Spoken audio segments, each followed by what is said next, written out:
اللهم إني أعوذ بك كل شر. رب اشرح لي صدري ويسر لي أمري واحلل عقدة من لساني ويفقهوا قولي. أعوذ بالله تعالى من شرور أنفسنا ومن سيئات أعمالنا. من يهده الله فلا مضل له ومن يضلل فلا هادي له.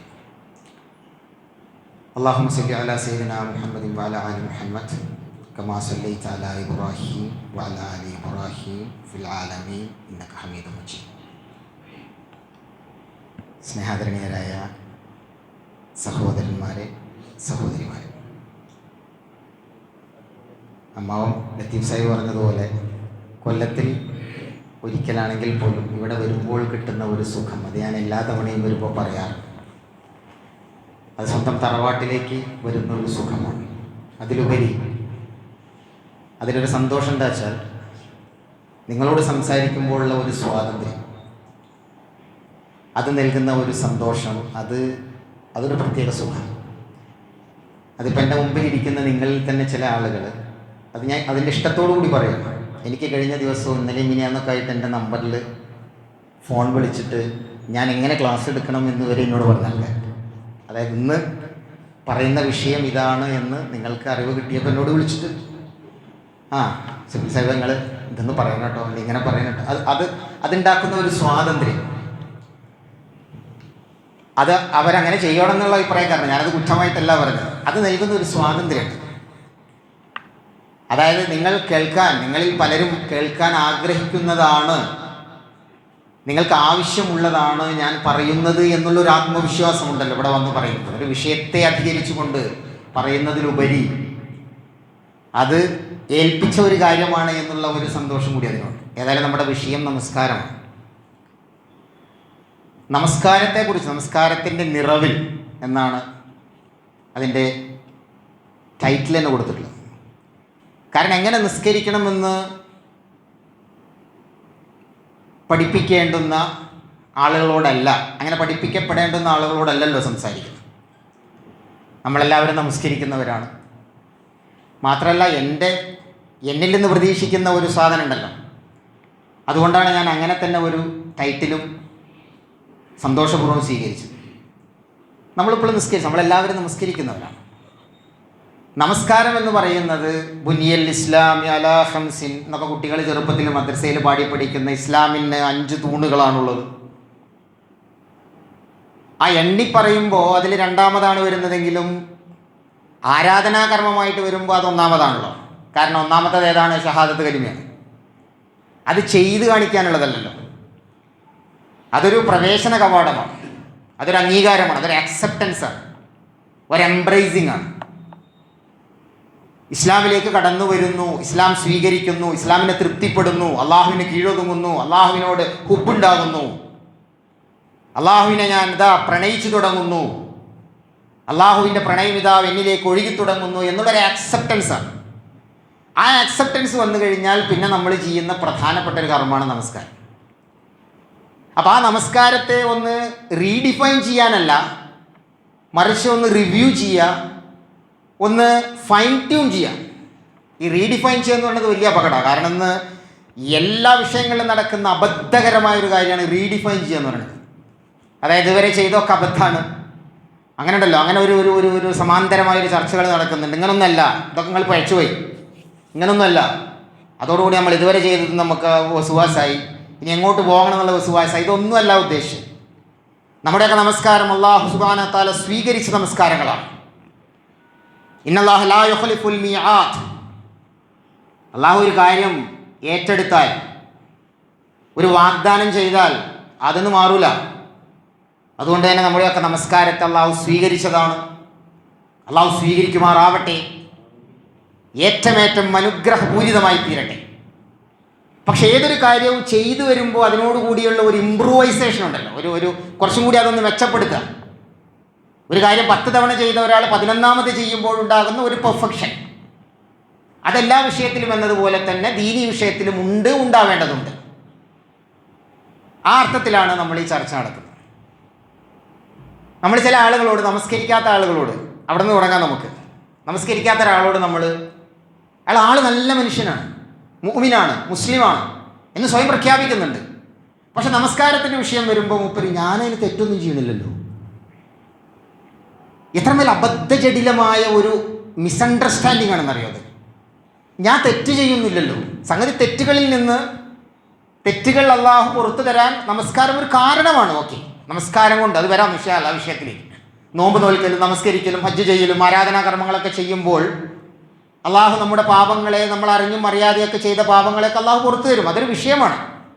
പക്ഷെ ഞാൻ നമസ്കരിക്കുന്നില്ല കാരണം ഞാനൊരു തെറ്റും ചെയ്യുന്നില്ല എന്ന് പറയുന്നിടത്തൊരു വലിയ അബദ്ധമുണ്ട്. അപ്പം നമസ്കാരത്തെക്കുറിച്ചുള്ള ഒരു ധാരണ തന്നെ അവിടെ തെറ്റാണെന്നുള്ളതാണ്. എന്താണ് നമസ്കാരം എന്ന് ചോദിച്ചാൽ ആദ്യം എനിക്ക് പറയാനുള്ളത്, ഒരു മുസ്ലിമിനെ ആ മുസ്ലിമിൽ നിന്ന് വ്യത്യാസപ്പെടുത്തുന്ന പ്രഥമ കർമ്മമാണ് നമസ്കാരം.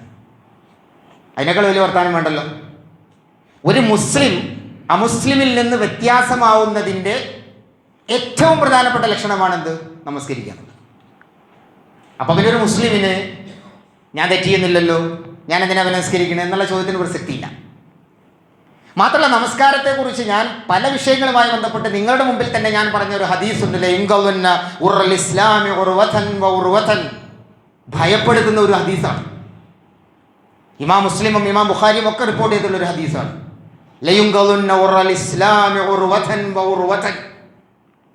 ഇസ്ലാമിൻ്റെ ഇഴകൾ ഒന്നൊന്നായി അഴിഞ്ഞു പോയിക്കൊണ്ടേയിരിക്കും. ഇസ്ലാം എന്ന് പറയുന്ന സമഗ്രമായ, സമ്പൂർണമായ, മഹത്തായ ആ ഒരു സമ്പൂർണതയുണ്ടല്ലോ, സമഗ്രമായൊരു രൂപമുണ്ടല്ലോ ഇസ്ലാമിൻ്റെ. അവതരിപ്പിക്കപ്പെട്ട, പ്രകാശിപ്പിക്കപ്പെട്ട, സമ്പൂർണമാക്കപ്പെട്ട, സലഫ് സാലിഹ്യങ്ങളിലൂടെ കൈമാറ്റം ചെയ്ത് നമ്മുടെ കയ്യിലെത്തിയ ആ ഇസ്ലാമിൻ്റെ സമഗ്രമായ രൂപം അതിങ്ങനെ കാലാന്തരെ അതിൻ്റെ ഇഴകളൊന്നൊന്നായി നഷ്ടപ്പെട്ടുകൊണ്ടേയിരിക്കുമെന്ന് പ്രവാചകൻ സല്ലല്ലാഹു അലൈഹി വസല്ലമ തന്നെ ഭയപ്പാടോടുകൂടി വിശ്വാസികളെ ഓർമ്മപ്പെടുത്തിയിരുന്നു. എങ്ങനെയെന്ന് ചോദിച്ചാൽ,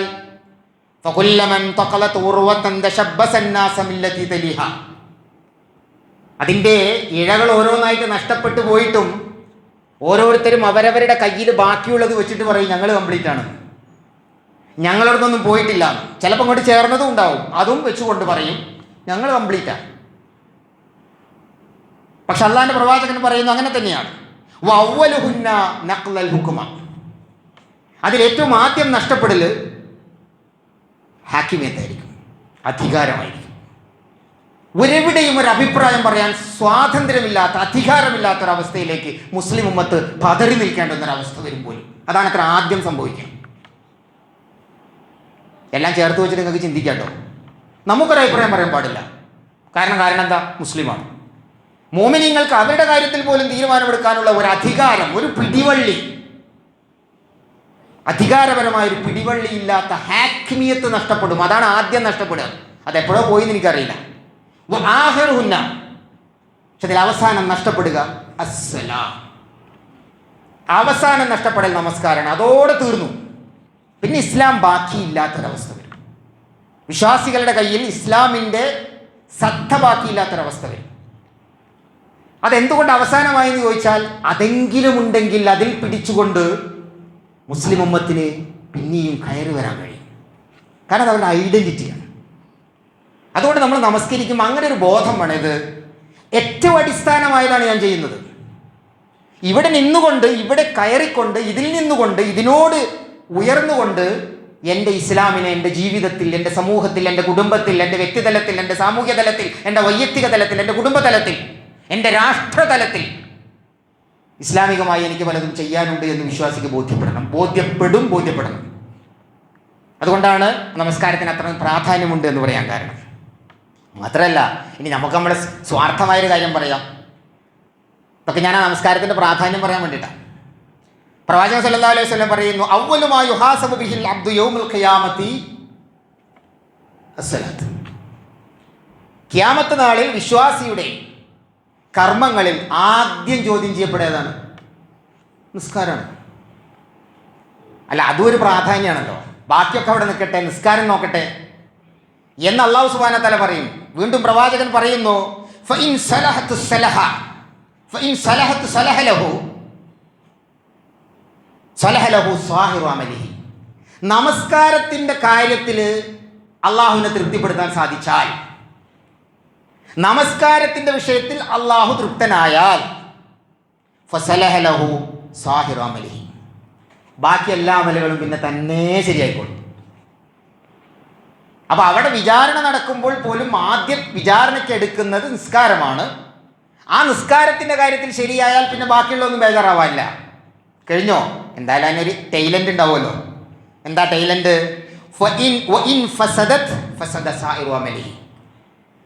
അതല്ല, നിസ്കാരം ബാത്തിലായി പോയിക്കണമെങ്കിൽ പിന്നെ ബാക്കിയൊന്നും നോക്കുന്നില്ല, ബാക്കിയെല്ലാം കൈവിട്ടു പോകും. അപ്പം ചെയ്യുന്നിടത്ത് മാത്രമല്ല, അത് വിലയിരുത്തുന്നിടത്തും ഇത്രമേൽ നമസ്കാരത്തിന് പ്രാധാന്യമുണ്ട് എന്ന് നമസ്കരിക്കുമ്പോൾ നമുക്കൊരു ബോധ്യം ഉണ്ടാവണം. അത്ര ഞാൻ പറഞ്ഞു, ഇതൊന്നും നിങ്ങൾക്ക് അറിയാത്തതല്ല. നിങ്ങൾ കിതാബ് പഠിച്ചവരാണ്, കിതാബ് വായിച്ചവരാണ്, എന്നേക്കാൾ വിവരം നിങ്ങൾക്കുണ്ട്. അതുകൊണ്ടാണല്ലോ എങ്ങനെ ക്ലാസ് എടുക്കണമെന്ന് ഞാൻ നിങ്ങളടുത്ത് പഠിക്കേണ്ടി വരുന്നത്. ഞാൻ വീണ്ടും സന്തോഷത്തോടെ തന്നെ പറയും.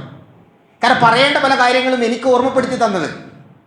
ഞാനീ തുടങ്ങി വെച്ചല്ലോ, നിസ്കരിക്കാത്ത എന്തെന്ന് ചോദിച്ചു. എനിക്ക് നിന്നോട് അൽഹംദുലില്ലാ ഇവിടെ ഇരിക്കുന്നത്, ഞാൻ ആളെ ഒന്നും പറയുന്നില്ല, ഇവിടെ ഇരിക്കുന്ന ഒരാളിനോട് പറയാൻ പറഞ്ഞതാണ്. അപ്പോഴാണ് ഞാൻ ഓർത്ത് ശരിയാണല്ലോ, ഞാനും അങ്ങനെ പറയണത് കേട്ടിട്ടുണ്ട്. നിസ്കാരത്തിൻ്റെ കാര്യം പറഞ്ഞാൽ ഞാൻ തെറ്റൊന്നും ചെയ്യുന്നുള്ളൂ, ഞാൻ നിസ്കരിക്കണം. അപ്പോൾ തെറ്റ് ചെയ്താൽ അത് പുറത്തക്കടെ കുമ്പസാരം പോലെ നടത്തുന്ന ഒരു കാര്യമാണ് നമസ്കാരം എന്ന് നമ്മൾ മനസ്സിലാക്കി വെച്ചാൽ നമസ്കാരത്തിന് എന്ത് പ്രസക്തിയാണ് നമുക്കുള്ളത്? അപ്പോൾ ആ വിഷയത്തിൽ ഇനി നേരത്തെ പറഞ്ഞ വിഷയം അങ്ങനത്തെ ഒരു സത്യം തന്നെയാണത്. ഏത്? അസ്സലവാത്തുൽ ഖംസു ഖാല റസൂലുള്ളാഹി സ്വല്ലല്ലാഹു അലൈഹി വസല്ലം. മുൻ പ്രവാചകൻ പറയുകയാണ്, ഞാൻ നേരത്തെ പറഞ്ഞ അതില്ല എന്നൊന്നും പറയുന്നില്ല. അസ്സലവാത്തുൽ ഖംസു വൽ ജുമുഅത്തു ഇലൽ ജുമുഅ വ റമളാനു ഇലാ റമളാൻ. ഒരു ഫർദ് നമസ്കാരം മുതൽ മറ്റൊരു ഫർദ് നമസ്കാരം വരെ, അതിനിടയിലുള്ളത്, രണ്ട് ജുമുഅകൾക്കിടയിലുള്ളത്, രണ്ട് റമളാൻ മാസങ്ങൾക്കിടയിലുള്ളത്, ഇതൊക്കെയും മുകഫിറാത്തും മാ ബൈനഹുന്ന ഇദജ്തനബൽ കബായിറ. ഒന്ന് കഴിഞ്ഞിട്ട് രണ്ടാമത്തത് വരുന്നതിനിടയിൽ സംഭവിച്ചു പോയ പാപങ്ങളൊക്കെ രണ്ടാമത്തത് കൊണ്ട് മാറുന്നു. എന്ന് വെച്ചാൽ ഒരു ഫർദ് നമസ്കാരം കഴിഞ്ഞിട്ട് നമ്മൾ ജീവിതത്തിലേക്ക് ഇടപാടുകളിലേക്ക് വരുമ്പോൾ നമ്മുടെ കയ്യിൽ ചെറിയ അബദ്ധങ്ങളൊക്കെ സംഭവിക്കും. നമ്മൾ അറിഞ്ഞിട്ടും കൂടി ഉണ്ടാവില്ല ചിലപ്പോൾ ഇതൊക്കെ അബദ്ധമായിരുന്നു. പക്ഷെ അത് അടുത്തൊരു ഫർദ് നിസ്കാരത്തോടു കൂടി അള്ളാഹ് പുറത്തു തന്നു. അതേപോലെ ഒരു റമളാൻ മുതൽ മറ്റൊരു റമളാൻ വരെ, ഒരു ജുമുഅ മുതൽ മറ്റൊരു ജുമുഅ വരെ അള്ളാഹു പുറത്തു തരുന്നുള്ള ഒരു സത്യമാണ്. അതുകൊണ്ട് ആ പൊറുക്കലിന് വേണ്ടിയാണ് നമസ്കാരം എന്ന് നമ്മൾ മനസ്സിലാക്കിയാൽ അതൊരബദ്ധമാണ്. റസൂലുള്ളാഹി സ്വല്ലല്ലാഹു അലൈഹി വസല്ലം വീണ്ടും പറയുന്നു, മൻ ഹാഫിള അലൈഹാ കാനത് ലഹു നൂറൻ വ ബുർഹാന. നമസ്കരിക്കുന്ന ആളുകളെ കുറിച്ച് പറയുകയാണ്, ആരാണോ ഈ നമസ്കാരത്തെ സൂക്ഷിക്കുന്നത്, നമസ്കാരത്തിൻ്റെ കാര്യത്തിൽ ശ്രദ്ധ. എന്തൊരു ശ്രദ്ധയാണ്! ബാങ്ക് കൊടുത്തില്ലേ? ആ ചോദ്യവും ബാങ്ക് കൊടുത്തോ, രണ്ടും തമ്മിൽ വ്യത്യാസമുണ്ട്. ഒരാളുടെ ഹലസ എന്ന് പറയുന്നതുണ്ടല്ലോ, അത് സമയത്തെക്കുറിച്ചുള്ള ബേജാറാണെങ്കിൽ നമുക്കത് അംഗീകരിക്കാം. അല്ലാണ്ട് അപ്പോൾക്ക് കൊടുത്തോ, ഇതൊക്കെ നമ്മൾ ഇല്ലേ, ശരിയല്ലേ? അപ്പോൾക്ക് കൊടുത്തോ എന്ന് വെച്ചാൽ നമസ്കാരപ്പെട്ട് കഴിഞ്ഞിട്ടല്ലേ ഉള്ളൂ, അപ്പോൾക്ക് അടുത്തതായോ എന്നാണ് ഉള്ളിൻ്റെ ഉള്ളിൽ ഒരു ചെറിയ ചിന്തയെങ്കിൽ അത് അപകടം. മറിച്ച് എന്ത് ബാങ്ക് കൊടുക്കാത്തത്? ബാങ്ക് കൊടുത്താൽ നമസ്കരിക്കാനുള്ളൊരു വ്യഗ്രത, വീട്ടിലിരുന്നിട്ട് അസ്വസ്ഥനാവുകയും ബാങ്ക് കൊടുക്കുമ്പോൾ കൊടുക്കട്ടെ, ഞാൻ പള്ളിയിലേക്ക് പോട്ടെ എന്ന് കരുതി പള്ളിയിലേക്ക് എത്താനുള്ള വ്യഗ്രത, നോമ്പുറക്കം കാണിക്കുന്ന ഒരു ധൃതിയെങ്കിലും വേണ്ടേ? ആകെ നമുക്ക് ധൃതിയുള്ളൊരു ബാങ്ക് റമദാൻ മാസത്തിലെ മഗ്‌രിബ് ബാങ്കാണ്. അങ്ങനല്ലല്ലോ, ഓരോ ബാങ്കുകളും നമുക്ക് ആവശ്യമാണ്. നമ്മൾ കാത്തിരിക്കുകയാണ്, എന്തേ ബാങ്ക് കൊടുക്കാത്തത്? പ്രവാചകൻ സല്ലല്ലാഹു അലൈഹി വസല്ലമയുടെ കാലത്ത് ബിലാൽ റളിയല്ലാഹു അൻഹുവിനെ വിളിച്ചുകൊണ്ട് പ്രവാചകൻ പറയും, അരിഹ്നായ ബിലാൽ, അരിഹ്നായ ബിലാൽ, ബിലാലെ ഒരു അസ്വസ്ഥത, നമുക്കൊന്ന് റാഹത്താവണ്ടേ, നമുക്കൊന്ന് ആശ്വസിക്കണ്ടേ. അപ്പോൾ ബിലാൽ ഇറങ്ങി നോക്കും, സൂര്യൻ എവിടെ, വടി കുത്തിയിട്ട് നിഴലെവിടെ? നിസ്കരിക്കാനുള്ള സമയമായിരിക്കുന്നു, ബാങ്ക് കൊടുക്കുന്നു. അപ്പം നമസ്കാരത്തിൻ്റെ സമയമാകുമ്പോൾ ഒരു ആശ്വാസം കിട്ടാൻ വേണ്ടി, സ്വസ്ഥത കിട്ടാൻ വേണ്ടി, മനസ്സിന് ആശ്വാസം കിട്ടാൻ വേണ്ടി അവർ തേടിയിരുന്നത്, സലഫ് സാലിഹ്യങ്ങളും മുസ്ലിങ്ങളൊക്കെ തേടിയിരുന്നത് നമസ്കാരത്തിലേക്കാണ്. നമുക്ക് ബേജാറ് വരുമ്പോൾ നമ്മൾ വേഗം ഏസിട്ട് പുതപ്പ് മുട്ടിയിട്ട് കുറച്ചു നേരം ഒന്ന് ആശ്വസിക്കട്ടെ, അതല്ലായിരുന്നു അവരുടെ ആശ്വാസത്തിൻ്റെ രീതി. അങ്ങനെ നമുക്ക് നമസ്കാരത്തിൽ ആശ്വാസം കണ്ടെത്താൻ കഴിയുമോ? ഇങ്ങനെയുള്ള കുറേ ചോദ്യങ്ങൾ നമ്മളോട് തന്നെ അതാ പറയുന്നത്, ആരാണോ ഈ നമസ്കാരത്തെ സൂക്ഷിക്കുന്നത്, ആരാണോ അതിൽ വീഴ്ച വരുത്താതിരിക്കുന്നത്, ലഹു നൂറം വ ബുർഹാന. അങ്ങനെ നമസ്കരിക്കുന്നവൻ, അവൻ്റെ നമസ്കാരം അവന് വെളിച്ചവുമാണ്, തെളിച്ചവുമാണ്. മുന്നോട്ട് നോക്കുമ്പോൾ അന്തം വിട്ട് നിൽക്കുക, എന്താ ചെയ്യേണ്ടതെന്നറിയില്ല. ഭാവിയെക്കുറിച്ചുള്ള ബേജാറുകൾ, കേൾക്കുന്ന വാർത്തകളൊക്കെ അസ്വസ്ഥകരമാണ്. എന്താവും, എൻ്റെ കാര്യം എന്താവും, എൻ്റെ മക്കൾ എങ്ങനെയൊക്കെയാണെങ്കിൽ എങ്ങനെയാണ് കാര്യങ്ങൾ മുന്നോട്ട്, അസ്വസ്ഥതകളാണ്. അങ്ങനെയുള്ള അസ്വസ്ഥതകളൊക്കെ ഉണ്ടാവുന്ന ആളുകൾക്ക് നമസ്കാരത്തിലൂടെ തെളിച്ചവും വെളിച്ചവും ഉണ്ടാകുമെന്ന് പ്രവാചകൻ പഠിപ്പിക്കും. അപ്പം അങ്ങനെയുള്ള ഒരു സാധനമാണ് നമസ്കാരമെന്ന് മുഖവുരയായിട്ട് നമ്മൾ പറയുന്നത്. പിന്നൊന്ന്, വിഷയത്തിലേക്ക് കടക്കുന്നതിന് മുമ്പ് പറയേണ്ടത്, ഇത് നമുക്ക് മാത്രമുള്ളൊരു സാധനമല്ല.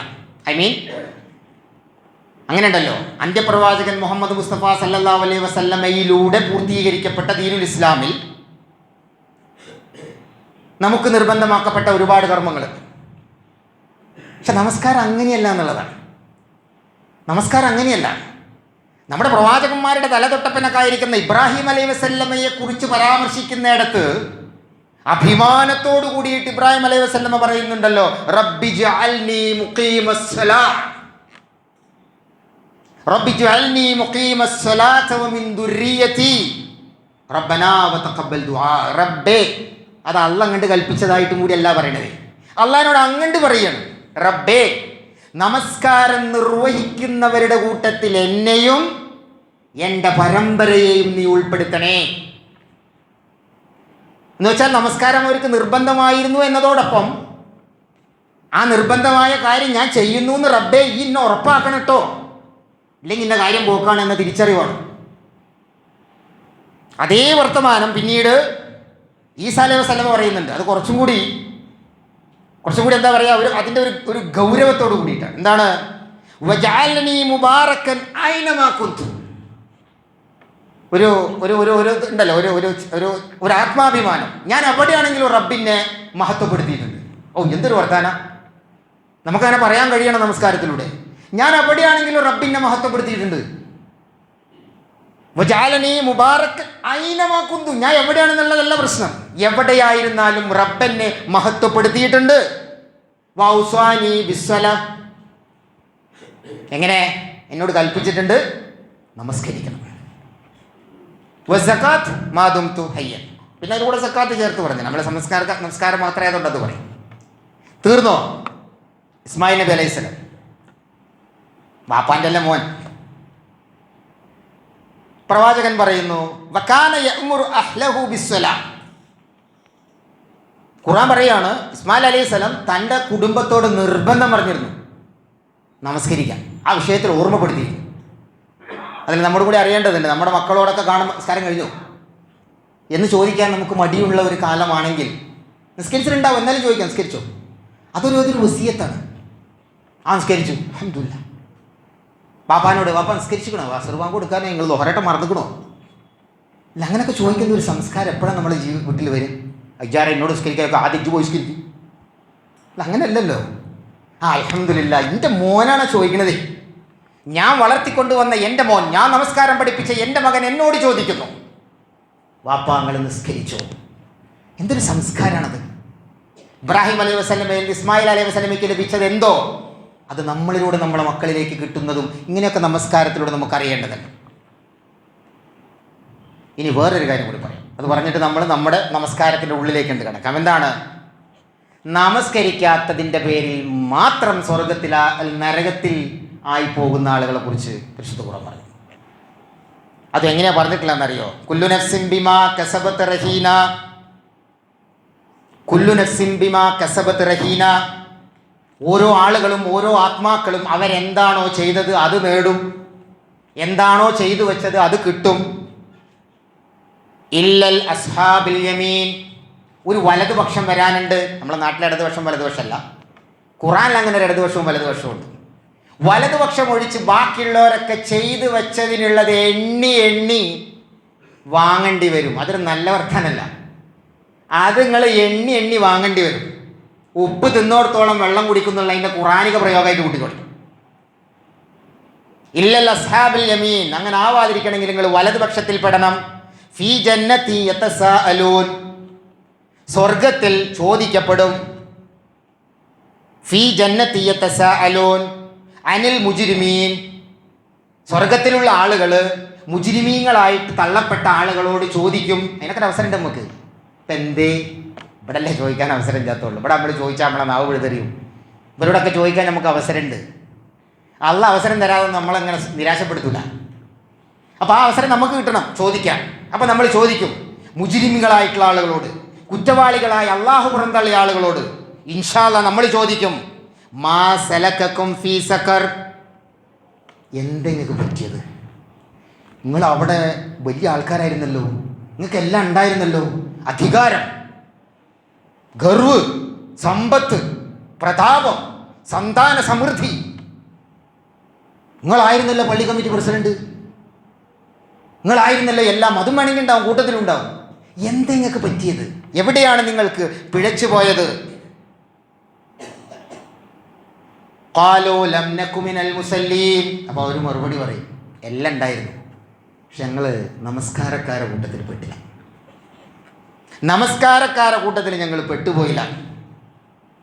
പിന്നെ വീണ്ടും പറയുന്നുണ്ട്, വലം നകു നുത്ഇമുൽ മിസ്കീൻ, ഞങ്ങൾ പാവങ്ങൾക്ക് ഭക്ഷണം കൊടുത്തില്ല. അതിപ്പോൾ നമ്മളെ വിഷയമില്ലാത്തതുകൊണ്ട് പറയുന്നില്ല. പക്ഷെ പ്രഥമമായിട്ട് പറഞ്ഞാൽ എന്താ, ഞങ്ങൾ നിസ്കരിക്കുന്ന കാര്യത്തിൽ വലിയ കാര്യം കാണിച്ചില്ല, അതുകൊണ്ട് ഞങ്ങൾ ഈ കാണുന്ന ദുരവസ്ഥയിലായിപ്പോയി എന്നും പറയും.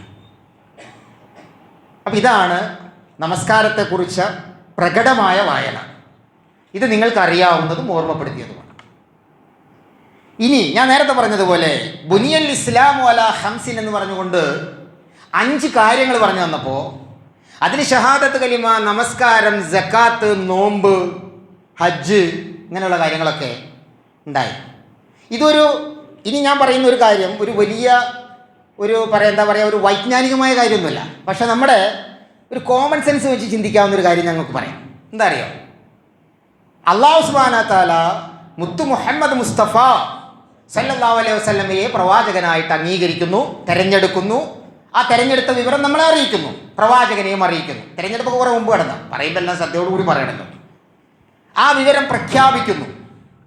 ജിബ്രീൽ അലൈഹി വസല്ലമയിലൂടെ ദീനിൻ്റെ അവതരണങ്ങൾ ഇങ്ങനെ വരുന്നു, ആരാധനാകർമ്മങ്ങൾ ഇങ്ങനെ പഠിപ്പിക്കുന്നു. ഇതെല്ലാം പ്രവാചകൻ ജീവിച്ചിരിക്കുന്ന മക്ക, മദീന പ്രദേശങ്ങളിൽ പ്രവാചകനിലേക്ക് ജിബ്രീൽ അലൈഹി വസല്ലമയെ അയക്കുകയും, ഒരുപക്ഷെ പ്രമാണങ്ങൾ പഠിച്ചാൽ നമുക്ക് മനസ്സിലാകും, ഈവൻ സ്വപ്നങ്ങളിൽ കൂടി പോലും പ്രവാചകന് വഹിയുകൾ ഉണ്ടായിട്ടുണ്ട്. പക്ഷെ നമസ്കാരം എവിടെ വെച്ചാൽ കൊടുത്തു അറിയാം? അങ്ങനെ ഒരു ചിന്ത, വെറുതെ ഒരു രസത്തിന്. പ്രവാചകനെ അല്ലാഹു സുബ്ഹാനഹു വ തആല അങ്ങോട്ട് വിളിച്ചു. മിറാജ്, ഇസ്റാ, പ്രവാചകരെ അല്ലാഹു സുബ്ഹാനഹു വ തആല തൻ്റെ സമക്ഷത്തിലേക്ക് വിളിക്കുന്നു. അതിൻ്റെ ചർച്ചയിലേക്കൊന്നും എനിക്ക് യാതൊരു തർക്കമില്ല കേട്ടോ. അത് ഉടലോടെ പോയതാണെന്നും അല്ലെന്നും സ്വപ്നത്തിൽ പോയതാണെന്നും അങ്ങനെ വേണ്ടാത്ത ഒരുപാട് ചർച്ചകളുണ്ട്. ഇതൊന്നിൻ്റെ വിഷയമല്ല. എൻ്റെ ചോദ്യത്തിലേ ഉള്ളൂ, നൽകിയിരിക്കുന്ന സുപ്രധാനമായ ഫർളായ ആരാധനാ കർമ്മങ്ങൾ അഖിലവും അല്ലാഹു സുബ്ഹാനഹു വ തആല പ്രവാചകനിലേക്കും സഹാബാക്കളിലേക്കും പിന്നെ തുടർന്ന് വരുന്ന എനിക്കും നിങ്ങൾക്കും വേണ്ടി നൽകിയത് ഒരാളെ ഇങ്ങോട്ട് പറഞ്ഞയച്ചിട്ടാണ്. എന്നാൽ നമസ്കാരോ, പ്രവാചകരെ അങ്ങോട്ട് വിളിക്കുന്നു, ആദരവോടെ, ഇഷ്ടത്തോടെ, സ്നേഹത്തോടെ, ബഹുമാനത്തോടെ, എന്നിട്ട് കൊടുത്തതാണ്. പിന്നെ ആ കൊടുത്തതിൽ കുറേ നിസ്കാരം കൊടുത്തു എന്നിട്ട് വേറെ പ്രവാചകന്മാരെ കണ്ടതും തിരിച്ചു പോയതും കുറച്ചതും നമ്മളെ വിഷയമല്ല. ഞാൻ ഒറ്റ വാക്കേ പറഞ്ഞുള്ളൂ. മീറാജ്, ഇസ്രാ, യാത്ര, പ്രയാണത്തിലൂടെയാണ് നമസ്കാരം നൽകപ്പെട്ടത്. ഇനി അത് എപ്പോഴാണ് കൊടുത്തത്? എപ്പോഴാണ് നമസ്കാരം? എത്രാമത്തെ വർഷമാണ് നുബുവത്തിൻ്റെ? എത്രാമത്തെ വർഷമാണ് നമസ്കാരം? 10ാമത്തെ വർഷം. ആ വർഷത്തിന് നമ്മൾ പറയുന്നൊരു പേരുണ്ട്, ആമുൽ ഹുസ്ൻ, ദുഃഖവർഷം. എന്താ ദുഃഖവർഷത്തിൻ്റെ പ്രത്യേകത? പ്രവാചകന് തൻ്റെ കുടുംബത്തിനകത്ത് ഏറ്റവും വലിയ പിന്താങ്ങ്, നട്ടല്ലായിരുന്നു ആര്? ഖദീജ റളിയല്ലാഹു അൻഹ.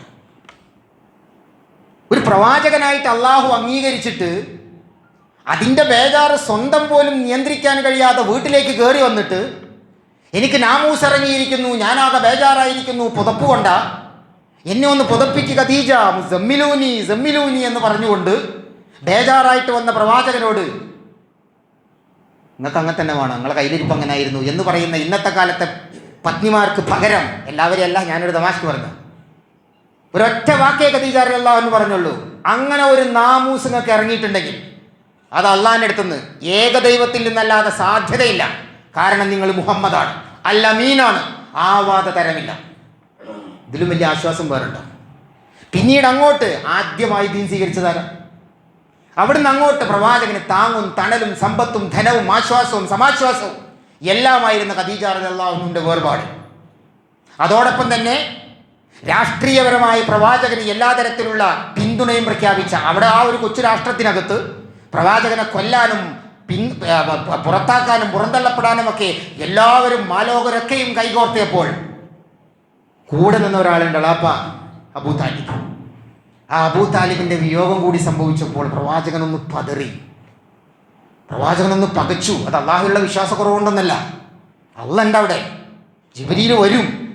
പക്ഷേ ഇവിടെ ഇതൊക്കെ ഞാൻ ചെയ്തിരുന്നത് എൻ്റെ ഒരു താങ്ങുണ്ടല്ലോ, എല്ലാം കഴിഞ്ഞ് വീട്ടിലേക്ക് ചെല്ലുമ്പോൾ എനിക്ക് കിട്ടുന്ന ഒരു പ്രകാശിതമായ മുഖമുള്ള എൻ്റെ എല്ലാമായ സഹധർമ്മിണി ഉണ്ടല്ലോ, എൻ്റെ ഖദീജ. ആ ഖദീജ പോയി റളിയല്ലാഹു അൻഹ. പിന്നെ എനിക്ക് താങ്ങും തണലുമായിട്ട് വർഷങ്ങളോളം എനിക്ക് വേണ്ടി പച്ച പുല്ല് എന്ന് ഭാഷാപരമായിട്ട് പറയാം, പച്ചയില്ലാത്ത പുല്ല്, ഉണക്കപ്പുല്ല് മാത്രം ഭക്ഷിച്ച് ചെരുപ്പിൻ്റെ വാറ് കടിച്ചിട്ട് വർഷങ്ങളോളം ഒരു താഴ്വരയിൽ ഉപരോധത്തിന് വേണ്ടി പിന്തള്ളപ്പെട്ടപ്പോൾ തൻ്റെ കൂടെ കിടന്നതാ ആര്? അബൂ താലിബ്. ഇന്നും മക്കയിൽ ആ താഴ്വരയ്ക്കൊരു പേരുണ്ട്, ഷുഹൈബ് അബൂ താലിബ്. ആ താഴ്വരയിൽ തൻ്റെ കൂടെ കിടന്നതായി ഇറങ്ങിപ്പോയി കഴിഞ്ഞാൽ തന്നെ ഒന്ന് ഞാൻ ഇനി മുഹമ്മദിനി എൻ്റെ സംരക്ഷണയിലല്ല എന്ന് പറഞ്ഞാൽ തീരുമായിരുന്നു പ്രശ്നങ്ങൾ. അങ്ങനെ പോവാതെ തനിക്ക് താങ്ങും തണലുമായ തൻ്റെ എളാപ്പ, പൊന്നാര എളാപ്പയും കൂടി വേർപാടായപ്പോൾ ആ സമയത്ത് കൂടിയാണ് എന്ത് നടക്കുന്നത്? മീറാജ് നടക്കുന്നത്. അപ്പോൾ ആലോചിച്ച് നോക്കൂ, പ്രവാചകൻ ഏറ്റവും കൂടുതൽ ആശ്വാസം വേണ്ട സമയത്താണ് എന്തിറങ്ങണത്, ഏറ്റവും കൂടുതൽ പിൻബലം വേണ്ട സമയത്ത്. തീർന്നില്ല, തായിഫിലൊക്കെ പോകുന്നുണ്ട് ആ സമയത്ത്, അതിലേക്കൊന്നും ഞാൻ കിടക്കുന്നില്ല, കാരണം വിഷയത്തില്ലാത്തതുകൊണ്ടാണ്.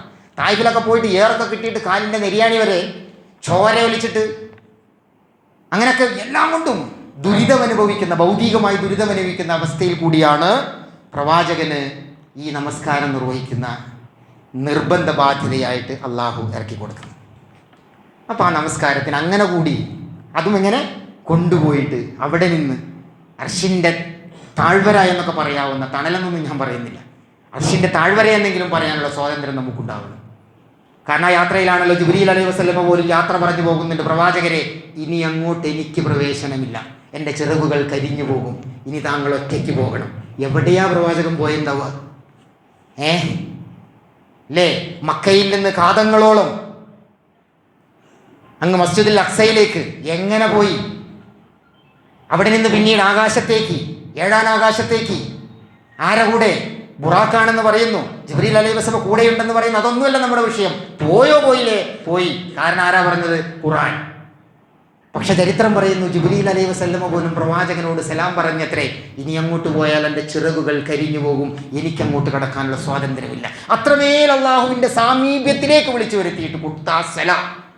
ആ നമസ്കാരത്തെക്കുറിച്ച് നമുക്ക്, നമ്മുടെ നമസ്കാരത്തെക്കുറിച്ച് ഒന്ന് പൊളിച്ച് പരിശോധിക്കേണ്ട ബാധ്യത നമുക്കുണ്ട്. അതിലേക്ക് നമ്മൾ കടക്കുന്നു. ഒന്നാമതായി, ഇന്ന സ്വലാത്ത തൻഹ അനിൽ ഫഹ്ശാഇ വൽ മുൻകർ.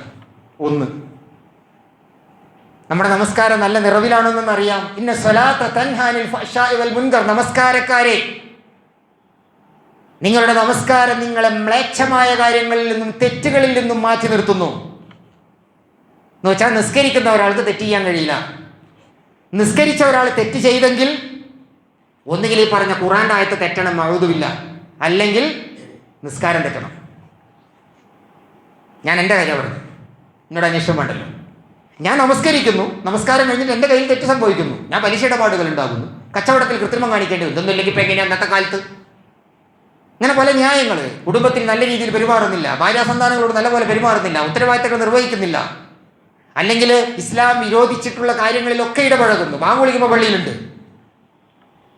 അപ്പൊ ഇന്ന സ്വലാത്ത തൻഹ അനിൽ ഫഹ്ശാഇ വൽ മുൻകർ, മ്ലേച്ഛമായതും തെറ്റായതുമായ കാര്യങ്ങളിൽ നിന്ന് നമസ്കാരം തൻഹ, നിങ്ങളെ തടയുന്നു എന്നത് ഖുർആന്റെ ഒരു പ്രഖ്യാപനമാണെങ്കിൽ നമ്മൾ അത്തരം കാര്യങ്ങളിൽ നിന്ന് മാറി നിൽക്കുന്നു എന്ന് ഉറപ്പുവരുത്തണം. അതിന് സാക്ഷി ആരാണ്? നമസ്കാരമാണ്. ഇനി നമ്മളതിന് മാറി നിൽക്കുന്നു എന്ന് വിചാരിക്കാം. അത് മാറി നിൽക്കാനുള്ള കാരണം നമ്മുടെ നമസ്കാരമാണോ? അങ്ങനെ ഒന്നും തിരിക്കാമല്ലോ. Retrospective examination തിരിച്ചങ്ങോട്ട്. അതായത് നമസ്കരിക്കുന്ന ആളുകൾ തെറ്റിൽ നിന്ന് മാറി നിൽക്കപ്പെടുമെന്ന് അള്ളാഹു പറയുന്നു. ഞാൻ പറയുന്നത് നമ്മൾ അങ്ങനെയല്ല, തിരിച്ചൊന്ന് കാണുക. അത് ഗുരുത്തക്കടൊന്നുമല്ല. ഞാൻ തെറ്റ് ചെയ്യുന്നില്ല, പലിശയില്ല, മദ്യപാനമില്ല, അത്തരത്തിലുള്ള യാതൊരു തരത്തിലുള്ള വൃത്തികേടുകളുമില്ല. അതിൻ്റെ കാരണം എന്താ? ആൾക്കാർ കാണുന്നുള്ള പേടിയാണോ? ഞാൻ ജീവിക്കുന്ന സ്ഥലത്ത് അത് കിട്ടാത്തെന്നുള്ള പ്രശ്നമാണോ? എൻ്റെ കുടുംബം കലഞ്ഞു പോകുന്നുള്ള പേടിയാണോ?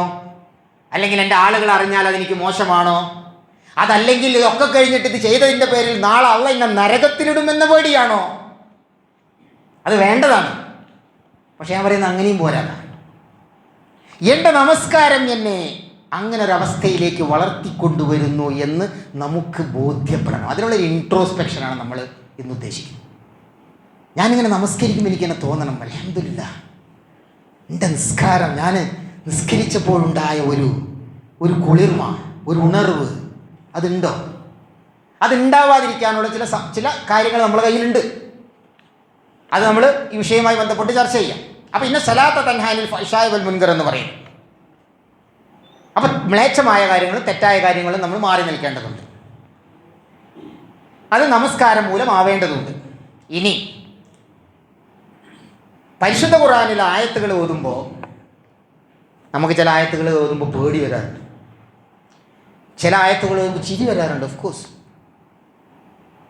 കഴുതയെയും പിന്നെ അതുപോലെ പട്ടിയെയും ഒക്കെ ഉപമിച്ചുകൊണ്ട് ചില ആളുകളെയൊക്കെ പരിശുദ്ധ ഖുർആൻ ഉപമ പറയുമ്പോൾ നമുക്ക് ചിരി വരാറുണ്ട്, തമാശയുണ്ട്.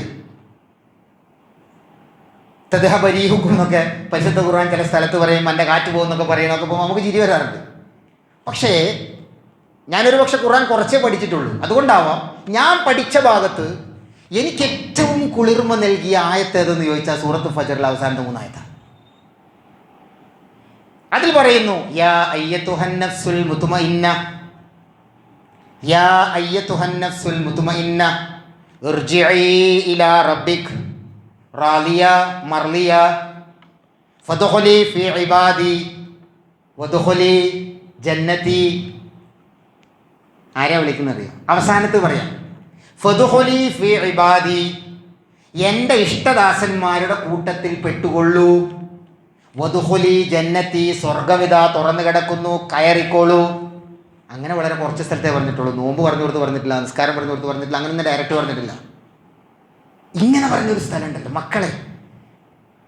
അതാരോടാ പറഞ്ഞത്? നോമ്പുകാരനോടാണോ? അല്ല. നമസ്കാരക്കാരനോടാണോ? അല്ല. സക്കാത്ത് കൊടുത്തവനോടോ? അല്ല. ആ പദപ്രയോഗത്തിൽ എങ്ങനെയാണ്? യാ അയ്യത്തുഹൻ നഫ്സുൽ മുത്മഇന്ന, മനസ്സിൽ ശാന്തി നേടിയവരെ, ബേജാറില്ലാത്തവരെ, ബേജാറിനോട് സലാം പറഞ്ഞവരെ, മനസ്സിൽ സ്വസ്ഥതയുള്ളവരെ. മനസ്സ്, ഇസ്ലാമിൻ്റെ അർത്ഥം തന്നെ എന്താ? സമാധാനം, ശാന്തി. ഇസ്ലാമിന് തന്നെ ശാന്തി ആവുമ്പോൾ മുസ്ലിങ്ങൾക്ക് എങ്ങനെ ശാന്തി ഇല്ലാതിരിക്കുക? വ്യാകരണ പ്രകാരം ഇസ്ലാം എന്ന ശാന്തിയുടെ മതം, ആ ശാന്തിയുടെ മതത്തിൽ ജീവിക്കുന്ന വ്യവഹരിക്കുന്ന മുസ്ലിമിന് എങ്ങനെയാണ് ശാന്തി ഇല്ലാതിരിക്കുക? സ്വാഭാവികമായും ആ ചോദ്യം ന്യായമാണ്. യാ അയ്യത്തുഹൻ നഫ്സുൽ മുത്മഇന്ന, ഇതെന്താ പറയണ അറിയോ? ഇർജിഇ, വാ മക്കളെ വാ, അള്ളാഹ് വിളിക്കാണ്. ഇർജിഇ, മതി, മടങ്ങി വാ. ഞാനല്ലേ വിളിക്കണത്, അള്ളല്ലേ വിളിക്കണത്. വാ മക്കളെ.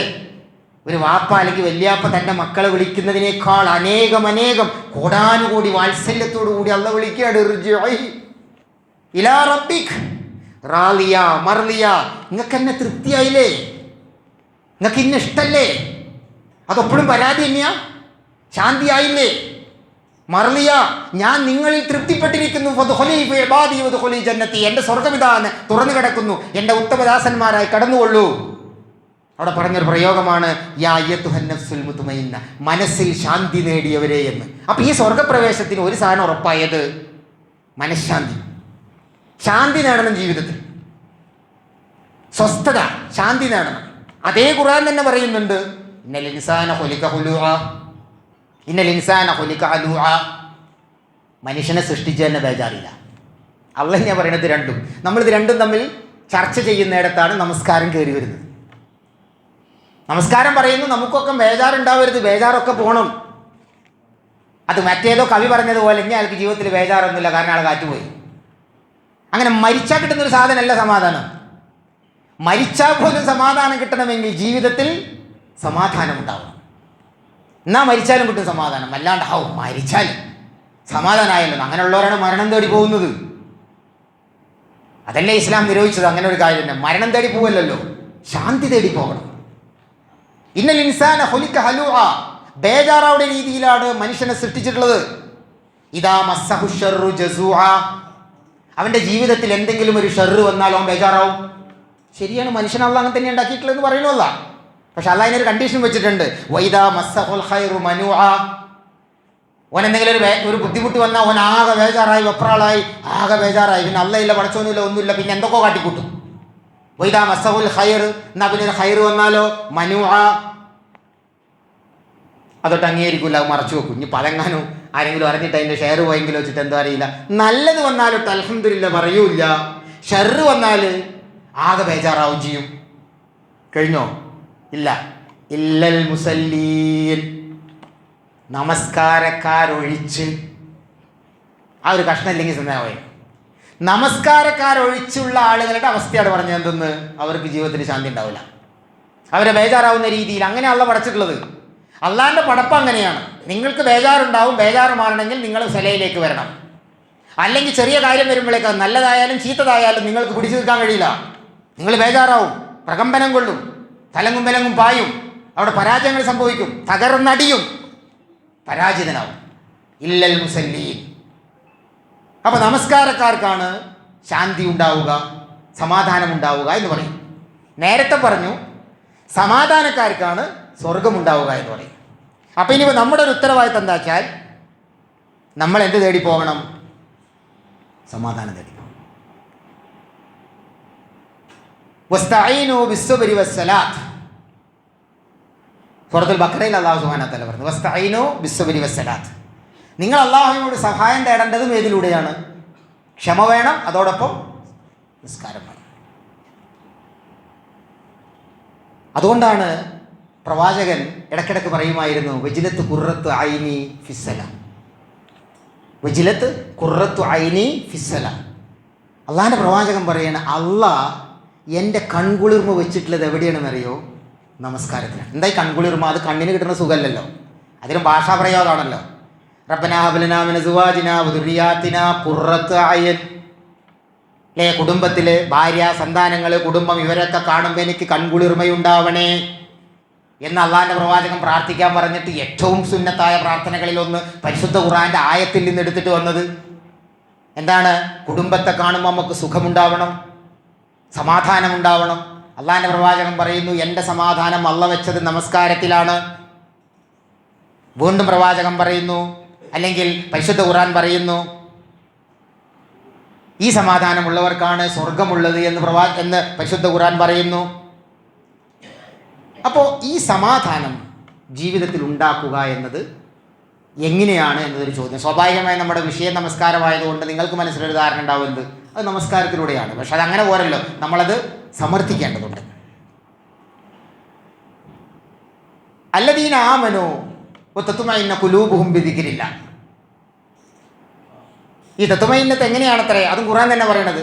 അല്ലദീന ആമനു, നിങ്ങൾ വിശ്വസിക്കണം, വിശ്വാസികളാണ്. പക്ഷെ വിശ്വാസികളായ ആളുകൾ ഈ മുത്മഇന്നത്ത് എങ്ങനെയാണ് നേടുന്നത്? അല്ലദീന ആമനു വതത്മഇന്ന ഖുലൂബുഹും ബിദിക്രില്ലാഹ്, അള്ളാഹുവിനെ കുറിച്ചുള്ള സ്മരണ, ദിക്റുകൾ. ദിക്ർ എന്ന് പറയുമ്പോൾ ഒരുപാട് തെറ്റിദ്ധാരണ വരും. ദിക്റുകൾ കൊണ്ട് മാത്രം രക്ഷപ്പെടാൻ പോകുന്ന സൂഫി വര്യന്മാരൊക്കെ ഒരു പക്ഷേ നമ്മൾ കണ്ടിട്ടുണ്ടാവും. അവരുടെ ഹാൽ എന്താണെന്നുള്ളതല്ല പറഞ്ഞു വരുന്നത്. പക്ഷെ പരിശുദ്ധ ഖുർആൻ പറഞ്ഞിട്ടുണ്ട് അല്ലദീന ആമനു വതത്മഇന്ന ഖുലൂബുഹും ബിദിക്രില്ലാഹ്, അലാ ബിദിക്രില്ലാഹി തത്മഇന്നുൽ ഖുലൂബ്. അറിഞ്ഞുകൊള്ളുക, അള്ളാഹുവിനെ കുറിച്ചുള്ള സ്മരണയിലൂടെയല്ലാതെ നിങ്ങൾക്ക് സമാധാനം ഉണ്ടാവുകയില്ല. അപ്പോൾ നമ്മൾ പറഞ്ഞു വെച്ചത് എവിടെയാണ്? ശാന്തിയുള്ളവർക്കാണ് സ്വർഗപ്രവേശം. ശാന്തി നേടുക എന്നത് നിർബന്ധമാണ്. ശാന്തി എന്ന് പറയുന്നത് ഇസ്ലാമിൻ്റെ അടിസ്ഥാന പ്രകടമായ ഒരു ഭാവമാണ്. അത് വിശ്വാസികൾക്കുണ്ടാവണം. അത് നേടിയെടുക്കേണ്ടത് ഏതിലൂടെയാണ്? അള്ളാഹുവിനെ കുറിച്ചുള്ള സ്മരണയിലൂടെയാണ്, അള്ളാഹുവിനെ കുറിച്ചുള്ള ദിക്റുകളിലൂടെയാണ്. ആ ദിക്ർ ഏതാണ് എന്ന് മൂസാ അലൈഹി വസല്ലമയുമായി ബന്ധപ്പെട്ടൊരു വിഷയത്തിൽ പറയുന്നു. എന്താണ്? സീനാ പർവ്വതത്തിൻ്റെ മുകളിലേക്ക് മൂസാ അലൈഹി വസല്ലമയെ അള്ളാഹു വിളിച്ചുകൊണ്ടുപോയി. പ്രവാചകനെ വിളിച്ചുകൊണ്ടുപോയത് അങ്ങ് അതിനേക്കാൾ സമീപത്തേക്കാണെങ്കിൽ മൂസാ അലൈഹി വസല്ലമ അള്ളയുമായി സംവദിച്ചിരുന്നത് സംസാരിച്ചിരുന്നത് സീനാ പർവ്വതത്തിൻ്റെ മുകളിലാണ്. മൂപ്പരവിടെ ചെന്നിട്ട് മൂപ്പരുടെ ആ കായവല്ലവും ഒക്കെ കാണിച്ചിട്ട് അള്ളപ്പണ്ട് ഇറങ്ങി വരും, ഞാൻ പല്ലാനം കണ്ട് കാണുന്നൊക്കെ പറഞ്ഞിട്ട് മൂപ്പര ആ ഒരു മാനുഷികമായ പരിവേഷത്തിലൊക്കെ ചെന്ന്. പക്ഷെ അള്ളാൻ്റെ ആ പ്രതാപത്തിൻ്റെ ഒരു ചെറിയ കിരണം വന്നതോടുകൂടി സീനാപർവ്വതം കിടുങ്ങി. മൂസാ അലൈഹി വസല്ലമ മലർന്നു വീണു, ബോധം പോയി. അപ്പോൾ അള്ള വിളിക്കുന്നുണ്ട്, യാ മൂസ. പിന്നെ ഖുറാനാ സംസാരിക്കുന്നത്, ഇന്നി അനല്ലാ, ഞാനാണിത്, ബേജാറാവണ്ട, നിന്റെ റബ്ബാണ്, ഞാനാണ് നിന്നോട് സംസാരിക്കാൻ പോകുന്നത്, നീ ബേജാറാവണ്ട. ഇന്നി അനല്ലാ ലാ ഇലാഹ ഇല്ലാ അന. ഞാൻ എന്തിനാ എന്നെ വിളിച്ചതെന്നറിയോ? ഈ ഒരു കാര്യം പറയാനാണ്. ലാ ഇലാഹ ഇല്ലാ അന, ഞാനല്ലാതെ ഒരു റബ്ബുമില്ല, ഞാനല്ലാതെ ഒരു ദൈവമില്ല. നീ മനസ്സിലാക്കണം, നിന്റെ ആളുകളോട് പറയണം, നിന്റെ സമുദായത്തോട്, നിന്റെ സമൂഹത്തോട്, നിന്റെ പരമ്പരയോട്, നിനക്ക് ശേഷം വരാനുള്ള ആളുകളോട് മുഴുവൻ പറഞ്ഞു പഠിപ്പിക്കണം. 3 ഉം 2 ഉം 1 ആയിട്ട് ഇങ്ങനെ വേറെ പറയില്ല, ഒറ്റ റബ്ബേ ഉള്ളൂ, അത് ഞാനാണ്. ഫഅബ്ദുനി, എന്നെ ആരാധിക്കണം. വാഖിമിസ്സലാ, നമസ്കാരം നിർവഹിക്കണം. ലിദിക്രി, എന്നെ ഓർക്കാൻ. അപ്പോൾ ദിക്ർ എന്താ? നിസ്കാരം. അപ്പോൾ ഖുർആൻ പഠിപ്പിക്കുന്ന ദിക്ർ നിസ്കാരമാണ്. അപ്പോൾ ശാന്തി എവിടെയാ? നിസ്കാരം. നമ്മുടെ വിഷയത്തിലെത്തി. ഇനി എളുപ്പമാണ്. ശാന്തി നമസ്കാരത്തിലൂടെ നേടാൻ കഴിയണം. നമസ്കരിക്കുമ്പോൾ ശാന്തി ഉണ്ടാവണം. ബേജാറാവുമ്പോൾ പോയി നിൽക്കേണ്ടത് എവിടെയാണ്? നിസ്കാരപ്പായല. അത് ഫർദാണ് സുന്നത്താണെന്ന് നോക്കണ്ട. ബേജാറുണ്ടാവുമ്പോൾ നിൽക്കേണ്ടത് എവിടെയാണ്? അള്ളാന്റെ മുമ്പിൽ. മാത്രമല്ല അസ്സലാത്തു മീറാജുൽ മുഅ്മിൻ. നിങ്ങളൊന്ന് ആലോചിച്ച് നോക്കൂ. ഞാൻ നേരത്തെ പറഞ്ഞതുമായിട്ട് ചേർത്ത് വെക്കാനുള്ള കാരണം എന്താണ്? ഈ പരിശുദ്ധമാക്കപ്പെട്ട ദീനിൽ മഹത്തായ നമസ്കാരത്തെ അല്ലാഹു സുബ്ഹാനഹു വ തആല എവിടെയാണ് പ്രവാചകന് കൊടുത്തത്? മീറാജിൽ. പ്രവാചകന് മാത്രം മതിയാ മീറാജ്? പ്രവാചകന് മീറാജിലാണ് നമസ്കാരം കിട്ടിയതെങ്കിൽ, ആ നമസ്കാരമാണ് നമ്മൾ നിർവഹിക്കുന്നതെങ്കിൽ, അള്ളാന്റെ പ്രവാചകൻ പറയുന്നു അസ്സലാത്തു മീറാജുൽ മുഅ്മിൻ. ഓരോ മുഅ്മിനിനും മീറാജ് ഉണ്ട്. ഓരോ മുഅ്മിനും അള്ളാഹുവിലേക്ക് ഉയരുന്നുണ്ട്. ഓരോ മുഅ്മിനും അള്ളാഹുവിൻ്റെ സാമീപ്യത്തിലേക്ക് ഉയർന്നു പൊങ്ങുന്നുണ്ട് അവൻ്റെ ആത്മാവ്. എവിടെ? നമസ്കാരത്തിൽ. ഉണ്ടോ? ഇനി നമുക്ക് വിലയിരുത്താം. ഉണ്ടോ? നമ്മൾ നമസ്കരിക്കാൻ നിൽക്കുമ്പോൾ നമ്മളും അള്ളയും മാത്രമാണോ? ആണോ അല്ലെന്നുള്ള ചോദ്യങ്ങൾ ഉത്തരം പറയാൻ വേണ്ടിയിട്ടല്ല. എന്നോട് ചോദിച്ചാൽ എനിക്കും ബേജാറുണ്ട്. പക്ഷെ അങ്ങനെ ആവാനുള്ള ശ്രമം അത്രയേ ഉള്ളൂ. ആ ശ്രമങ്ങളാണ് നമ്മൾ ശ്രമിച്ചു കൊണ്ടിരിക്കണം. അങ്ങനെയുള്ള ശ്രമം നമ്മുടെ ഭാഗത്തുണ്ടാവും. നമസ്കരിക്കാൻ നിന്നാൽ ഇൻ്റെ അല്ലാഹ്, അൻ തഅബുദല്ലാഹ കഅന്നക തറാഹു ഫഇൻ ലം തകുൻ തറാഹു ഫഇന്നഹു യറാക്. അള്ളാഹുവിനെ നിങ്ങൾ ആരാധിക്കേണ്ടത് അള്ളാഹുവിനെ നിങ്ങൾ കണ്ടുകൊണ്ട് ആരാധിക്കണം. മാഷാ അല്ലാഹ്. അള്ളാഹിന്റെ പ്രവാചകൻ പറയാണ് അൻ തഅബുദല്ലാഹ കഅന്നക തറാഹു. നിങ്ങൾ അള്ളാഹുവിനെ ആരാധിക്കുമ്പോൾ അവനെ കാണണം. ഫഇൻ ലം തകുൻ തറാഹു ഫഇന്നഹു യറാക്. നിങ്ങൾക്ക് നിങ്ങളുടെ കണ്ണുകൊണ്ട് അവനെ കാണാൻ കഴിഞ്ഞില്ലായിരിക്കാം, പക്ഷേ അവൻ നിങ്ങളെ കാണത്തക്ക രീതിയിൽ നിങ്ങളുടെ മുമ്പിലുണ്ട് എന്ന ബോധ്യമുണ്ടാവണം. ആ ബോധ്യം ഉണ്ടാകുമ്പോൾ ഒരു നിസ്കാരം വേറെ നിസ്കാരമല്ലേ അല്ലേ? വെറുതെ സ്കൂളിൽ പഠിക്കുന്ന കുട്ടി ഹെഡ്മാഷ് മുമ്പിൽ നിൽക്കുമ്പോൾ എങ്ങനെയായിരിക്കും? അവൻ്റെ കയ്യും അനങ്ങൂല, കാലും അനങ്ങൂല. ഇന്നിപ്പോൾ അങ്ങനെയാണോന്ന് എനിക്കറിയില്ല. നേരെ തിരിച്ചയക്കാൻ ചിലപ്പോൾ കുട്ടികളുടെ മുമ്പിൽ നിൽക്കുമ്പോൾ ഹെഡ്മാഷ് ചിലപ്പോൾ കയ്യും കാലും അനങ്ങൂല. അത് കാലത്തിൻ്റെ ഒരു ദുര്യോഗം എന്ന് എനിക്ക് പറയാനുള്ളൂ. പക്ഷെ നമ്മൾ ഓഫീസിൽ അങ്ങനെ പറയാമല്ലോ. ഓഫീസിൽ നമ്മളെ ബോസിൻ്റെ മുമ്പിൽ നിൽക്കുമ്പോൾ അങ്ങനെ കയ്യും കാലൊക്കെ വിറക്കണു. നിസ്കരിക്കാൻ നിൽക്കുമ്പോഴോ പാതി നോട്ടം മൊബൈലുമല്ല. കാരണം മലർത്തി വെച്ചിരിക്കുക, വിളിച്ചറിയാലോ. സൗണ്ട് മാത്രം കുറക്കാനല്ലേ പറഞ്ഞിട്ടുള്ളൂ. മൊയിലേരിപ്പം അത് വെച്ചിട്ടേ പിടിക്കുള്ളൂ. എന്നാലോചിച്ച് നോക്കണേ. ഇന്നല്ലാഹ ലാ യൻദുറു ഇലാ സുവരിക്കും വലാ ഇലാ അംവാലിക്കും. വീണ്ടും പ്രവാചകൻ പറയാം ഇന്നല്ലാഹ ലാ യൻദുറു ഇലാ സുവരിക്കും വലാ ഇലാ അംവാലിക്കും. അള്ള നോക്കുന്നത് നിങ്ങളുടെ പ്രതാപത്തിലേക്കല്ല, നിങ്ങളുടെ വസ്ത്രവിധാനത്തിലേക്കല്ല, നിങ്ങളെ വെള്ള വസ്ത്രമാണോ എന്നല്ല, അതിൽ കറ പുരണ്ടിട്ടോ എന്നല്ല, അതിൽ നജ്ജസില്ലാതിരുന്നാൽ മതി, മാലിന്യമില്ലാതിരുന്നാൽ മതി, അത് പഴയതാണോ എന്നല്ല, അത് കീറിപ്പറഞ്ഞതാണോ എന്നല്ല, അതിന് തെളിച്ചമുണ്ടോ എന്നുള്ളതല്ല, അതൊക്കെ സുന്നത്താ. അത് വെള്ളയാണോ നല്ലതല്ല, പുതിയതാണോ നല്ലതല്ല. അല്ലെങ്കിൽ ഈ തെളിഞ്ഞു നിൽക്കുന്ന വെള്ള പോക്കറ്റിന്റെ ഉള്ളിൽ 500ന്റെ നോട്ട് പുറത്തോട്ട് കാണുന്നുണ്ടോ? വലാ ഇലാ അംവാലിക്കും വലാകിൻ യൻദുറു ഇലാ ഖുലൂബിക്കും. നിസ്കരിക്കുമ്പോൾ അള്ളാഹ് നോക്കിയത് അലാ ഖുലൂബിക്കും, അവിടെ കൽബിലേക്കാണ്. അതവിടെ ഉണ്ടോന്നാ? നിസ്കരിക്കാൻ വേണ്ടി എൻ്റെ മുമ്പിൽ നിൽക്കുമ്പോൾ നീ നിന്റെ കൽബ് എൻ്റെ മുമ്പിൽ വെച്ചിട്ടുണ്ടോ എന്നാണ് അള്ളാഹ് നോക്കിയത്. അതവിടെ ഉണ്ടോ? എൻ്റെ സംസാരം കുറച്ച് താക്കിയത് പോലെ ഉണ്ടോ? ഇല്ലല്ലോ, അതിൻ്റെ ഒരു സ്റ്റൈലാണ് കേട്ടോ. നിങ്ങളോടുള്ള ഇഷ്ടം കൊണ്ടാന്ന് കൂട്ടിയാൽ കാരണം പറയുമ്പോൾ എൻ്റെ ഉള്ളിലൊരു പിടപ്പുണ്ട്, ഒരു പേടി. എൻ്റെ അടുത്ത് എൻ്റെ സ്കാരം പോലെ നന്നാവുമല്ലോ. വലാക്കി എന്തോ ഇല്ല കുടൂപിക്കും. അള്ള കൽബിലേക്കാണ് നോക്കിയത്. അപ്പോൾ നോക്കുമ്പോൾ കൽബ് അവിടെ ഇല്ല. എന്താ ബാങ്ക് കൊടുക്കുമ്പോഴാണ് ഓടി വന്നത്. ഞാനിപ്പോൾ അങ്ങനെ വന്നത്. ഓടി ഇവിടെ എത്തിയപ്പോൾ എൻ്റെ മനസ്സിലൊരു തോന്നല്, അത് ക്ലിക്ക് ചെയ്യണമെന്ന്. കാറിൻ്റെ ഉള്ളിൽ വിലപിടിപ്പുള്ള പലതും ഉണ്ടാവുമല്ലോ, അപ്പോൾ അത് റിമോട്ട് ആക്കിക്കണം. അത് അവിടെ നിന്നെങ്കിലും ഓർമ്മ വന്നു. നമുക്ക് എവിടെ നിന്ന് ഓർമ്മ വരിക? അല്ലാഹു അക്ബർ എന്ന് കയ്യങ്ങിട്ട് കെട്ടിയാൽ പീഡ പൂട്ടിയോ, വലുപ്പ് പൂട്ടിയോ, ചാവി ഇവിടെ തന്നെ ഉണ്ടോ? ഇപ്പോൾ വേറൊരു സാധനം കൂടി ഉണ്ട്, മൊബൈൽ സൈലൻ്റ് ആണോ എന്നൊരു ഡൗട്ട്. പോരെ, മൊബൈൽ സൈലൻ്റ് ആക്കുന്ന ആളൊക്കെ തന്നെയാണ്. പക്ഷെ ഇന്നിപ്പം മറന്നോ കഷ്ടകാലത്തിന് ഇപ്പം അടിക്കുമോ സാധനം? ബേജാറാണ്. അവിടെയല്ലേ കൽബ്. ഇനി സഹോദരിമാരത് കേൾക്കുന്നുണ്ട്, അവർക്കൊന്നും പറഞ്ഞാന്ന് വേണ്ട. പാലടുപ്പത്ത് വെച്ചു, തിളച്ചു, ഓഫാക്കിയിട്ടാണ് നിസ്കരിക്കാൻ പോയത്. എന്നാലും നിസ്കരിക്കാൻ കൈയ്യട്ടി കഴിഞ്ഞാൽ പടച്ചോനെ എപ്പം അത് ചിന്തുവല്ലോ റബ്ബേ, ഞാനത് ഓഫാക്കിക്കണോ? ബേജാറാണ്.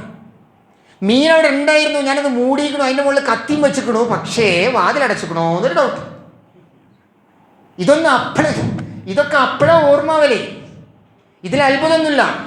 മുമ്പ് നിങ്ങളോട് പറഞ്ഞിട്ടുണ്ടോ എന്ന് എനിക്കറിയില്ല, എന്നാലും ഞാനൊരു കഥ പറഞ്ഞുതരാം. കഥയാണല്ലോ നമുക്ക് ഏറ്റവും കൂടുതൽ. ഓക്കെ, പണ്ട് ഒരാൾ ഒരു വലിയ ദീർഘയാത്രയ്ക്ക് വേണ്ടി പോകുമ്പോൾ തൻ്റെ കമ്പനി, എനിക്ക് തോന്നുന്നു നമ്മൾ കഴിഞ്ഞ പിന്നെ വിഷയം എന്തായിരുന്നു? പ്രാർത്ഥന. അതിൽ നമ്മൾ ചില കഥകളാണ് പറയുന്ന എനിക്ക് പോലും ഒരു ഉണർവുണ്ടാക്കിയത്. മീൻസ് ഞാൻ വലിയ വിവരമുള്ള ആളൊന്നുമല്ല, പക്ഷെ ചില കഥ പറയുമ്പോൾ എനിക്ക് വിവരം വരും. എങ്കിൽ അതിന് സമാനമായ കാര്യമാണ് എന്ത്? യാത്ര പോകുമ്പോൾ മൂപ്പര് സമ്പാദ്യം മുഴുവൻ കൂടി ഒരു പെട്ടിയിലാക്കിയിട്ട് എവിടെയോ കുഴിച്ചിട്ടു. ഇനിയിപ്പോൾ താരം എടുത്തോണ്ട് അവിടെ വെച്ചിട്ടു. അങ്ങനെ താക്കോൽ എവിടെ വെച്ചു. യാത്രയൊക്കെ കഴിഞ്ഞ് തിരിച്ചു വന്നപ്പോൾ താക്കോൽ വെച്ച സ്ഥലം ഓർമ്മയില്ല. പോരെ പുകില്. സകല സമ്പാദ്യം അങ്ങനെ തന്നെ. സൽമാനുൽ ഫാരിസിയുടെ മനസ്സൊന്നല്ലല്ലോ പോണെങ്കിൽ പോട്ടടാ പുല്ലെന്ന് പറയാൻ. മൂപ്പര് ഉട്ടന പള്ളികൾ കൂടി ഇതിന് എന്തെങ്കിലും ഒരു പരിഹാരം ഇസ്ലാമിലുണ്ടല്ലോ വെച്ചിട്ട് പള്ളിക്കലെ ഖത്തീബിൻ്റെ അടുത്തേക്ക് പാഞ്ഞു. ഖത്തീബേതാ നോക്കിക്കോളി, ഇങ്ങനെ ശ്രദ്ധിക്കണേ, എന്താണ് ഞാൻ ഇങ്ങനെ ഒരു അബദ്ധം പറ്റിപ്പോയി, എൻ്റെ കംപ്ലീറ്റ് സമ്പാദ്യം അതിനകത്താണ്, അതൊക്കെ കൂടി ഞാനൊരു സ്ഥലത്ത് കുഴിച്ചിട്ടിരിക്കുന്നു, അതിൻ്റെ താക്കോൽ വെച്ച സ്ഥലം ഓർമ്മയില്ല, അത് ഓർമ്മാവാൻ എന്താ വഴി? ഖത്തീബാൾ പിടിക്കലാണ്. മൂപ്പര് പറഞ്ഞു അതിനൊക്കെ വഴിയുണ്ടെന്ന് പറഞ്ഞു. എന്താ? പോയിട്ട് ഒതുടുത്തിട്ട് 2 റക്അത്ത് സുന്നത്ത് നിസ്കരിക്കാൻ പറഞ്ഞു. ഉടനെ മൂപ്പര് ഇസ്ലാം തരക്കേടില്ലല്ലോ, ഇതിനൊക്കെ മറന്നുപോയ സാധനം ഓർമ്മാവാൻ വരെ പല ജാതി നിസ്കാരം കേട്ടിക്കണു. ദുഹാ നിസ്കാരം, മറ്റേ നിസ്കാരം, ഇസ്തിഹാസ നിസ്കാരം എന്നൊക്കെ പറഞ്ഞിട്ട് ഈ ജാതി നിസ്കാരമൊക്കെ ഉണ്ടോ? ഉണ്ട്, ഈ പോയി നോക്കുന്നു പറഞ്ഞു. മൂപ്പര് അതേമാതിരി വീട്ടിൽ കൂടി ഒതുവെടുത്തു. 2 റക്അത്ത് നിസ്കരിക്കാൻ വേണ്ടി അല്ലാഹു അക്ബർ എന്ന് കയ്യെട്ടലും ക്ലിങ് ലഡുപൊട്ടി. താക്കോൽ വെച്ച സ്ഥലം ഓർമ്മയായി. അപ്പം തന്നെ കൈ അയച്ച് അവിടെ പോയി നോക്കി, താക്കോൽ അവിടെ ഉണ്ട്. പോണ പോക്കിന് ആ പെട്ടിയെടുത്തിട്ട് വീട്ടിൽ വെച്ചിട്ട് ഉടനെ ഇമാമിൻ്റെ അടുത്തേക്ക് പിന്നെയും പോയി ഖത്തീബിൻ്റെ അടുത്തേക്ക്. ഖത്തീബ് നിങ്ങളൊരു 1.5 ഖത്തീബ് പറഞ്ഞു. എന്തേ ഇങ്ങനെ ഒരു സാധനം ഞാൻ നിസ്കരിച്ചതോട് കൂടിയിട്ട് എനിക്കത് കിട്ടി. അപ്പോൾ മൂപ്പര് ചോദിച്ചു, അല്ലെങ്കിൽ നിസ്കരിച്ചോ? അല്ല, ഞാൻ നിസ്കരിക്കാൻ വേണ്ടി കയ്യെട്ടിയപ്പോൾ എനിക്കത് ഓർമ്മയായി. അപ്പം ഞാൻ പിന്നെ നില്ല കൈ അയക്കാൻ വേണ്ടിയിട്ട് പോകുന്നു. അത്രയേ ഉള്ളൂ.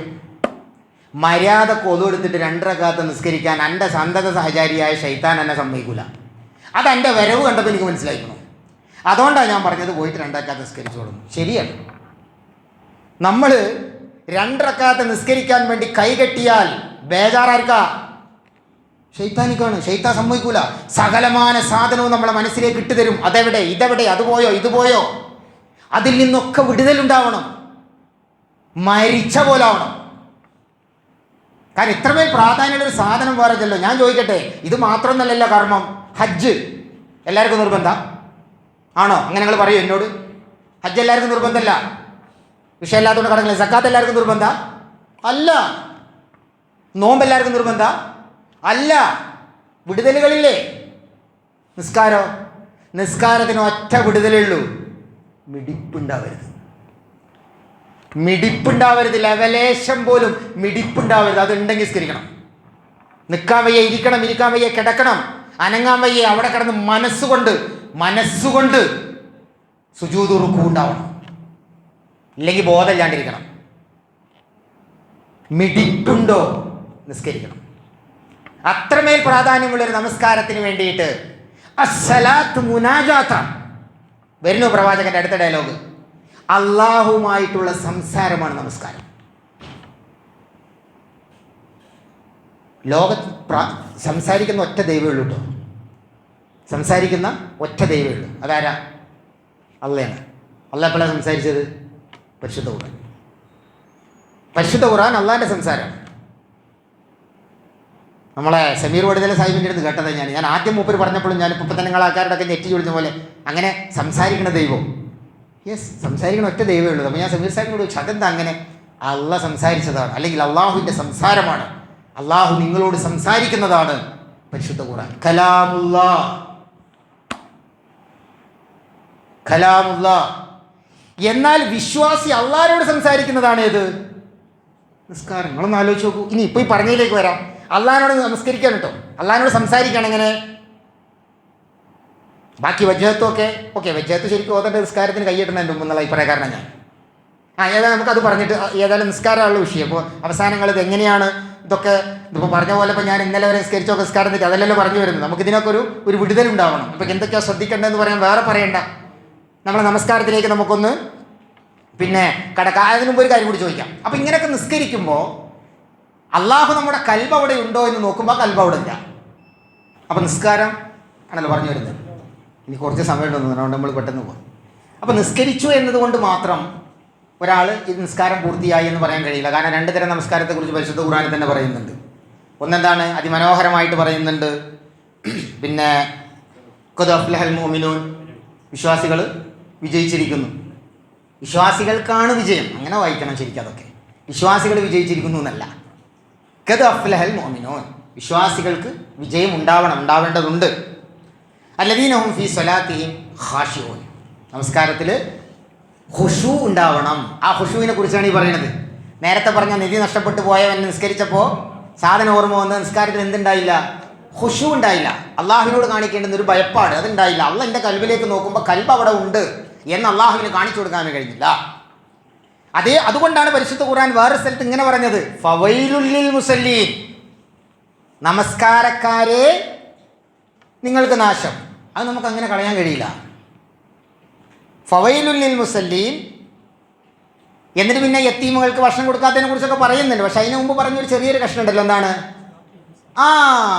അല്ലദീനഹും അൻ സ്വലാത്തിഹിം സാഹൂൻ, നിങ്ങൾ നമസ്കാരത്തോട് അശ്രദ്ധ കാണിച്ചു. അപ്പോൾ നമസ്കരിക്കുകയും ആ നമസ്കാരത്തിൽ അശ്രദ്ധ കാണിക്കുകയും ചെയ്താൽ അത് അള്ളാഹുവിനോട് കാണിക്കുന്ന ഒരു അപമര്യാദയാണ്. എൻ്റെ മുമ്പിൽ വന്ന് നിന്നിട്ട് ഓൻ എന്നേക്കാൾ വലിയ ഇലാഹു വേറുണ്ട്, അതുമായിട്ടുള്ള ക്രയവിക്രയങ്ങളുമായിട്ട് ഓൻ നടക്കുന്നു എന്നുള്ള വിചാരിക്കില്ലേ? അല്ലെങ്കിൽ അതല്ലേ രീതി. പക്ഷെ എന്നാൽ അവിടെ വായിക്കുന്നിടത്ത് ഒരു ആശ്വാസവചനമുണ്ട്. പരിശുദ്ധ ഖുർആന് അത് ഇൻഷാ അല്ലാഹ് നമുക്ക് വേറെ ക്ലാസ്സിൽ പറയേണ്ടതാണ്. പരിശുദ്ധ ഖുർആനിൽ ചില പ്രത്യയങ്ങളൊക്കെ ഉണ്ടല്ലോ, അതൊന്നും അങ്ങോട്ട് ഇങ്ങോട്ട് മാറാൻ പാടില്ല. നിങ്ങൾ ഇവിടെ നിന്ന് ആലോചിച്ച് നോക്കൂ. ഖദ് അഫ്ലഹൽ മുഅ്മിനൂൻ അല്ലദീന ഹും ഫീ സ്വലാത്തിഹിം ഖാശിഊൻ, നമസ്കാരത്തിൽ നിങ്ങൾക്ക് ഖുശൂ ഉണ്ടാവുക. എന്നിട്ട് മറ്റേ ആയത്തൊന്ന് വായിക്കുക, ഫവൈലുൽ ലിൽ മുസല്ലീൻ. ഇനി ഞാൻ ഖുർആൻ തിരുത്തല്ല, ആ പ്രയോഗം ഒന്ന് മാറ്റി പറയാം. എന്താണ്? അല്ലദീന ഹും ഫീ സ്വലാത്തിഹിം സാഹൂൻ, നമസ്കാരത്തിൽ അശ്രദ്ധ സംഭവിച്ചവൻ. അങ്ങനെ അല്ലാഹ് പറഞ്ഞിട്ടില്ല കേട്ടോ. അൻ സ്വലാത്തിഹിം സാഹൂൻ, നമസ്കാരത്തോട് അശ്രദ്ധ. രണ്ട് തമ്മിൽ വ്യത്യാസമുണ്ട്. ആ വ്യത്യാസമാണ് നമ്മളെ പിടിവള്ളി. കാരണം എന്താ? നമസ്കരിക്കാൻ നിന്നാൽ അശ്രദ്ധരാവും. അതിൻ്റെ പണി ആരെടുത്താ? ഇബ്ലീസിൻ്റെ പണിയാണ്. പക്ഷെ നമ്മൾ നമസ്കാരത്തോട് അശ്രദ്ധ കാണിക്കരുത് എന്ന് പറയുമ്പോഴെന്താണ്? ആ ശ്രദ്ധ ഉണ്ടാവാനുള്ള ഒരു ശ്രമം നമ്മുടെ കയ്യിലുണ്ടാവണം. നമസ്കാരത്തെ നമ്മൾ എങ്ങനെ നോക്കിക്കാണുന്നു എന്നിടത്തൊരു ചിന്തയുണ്ട്.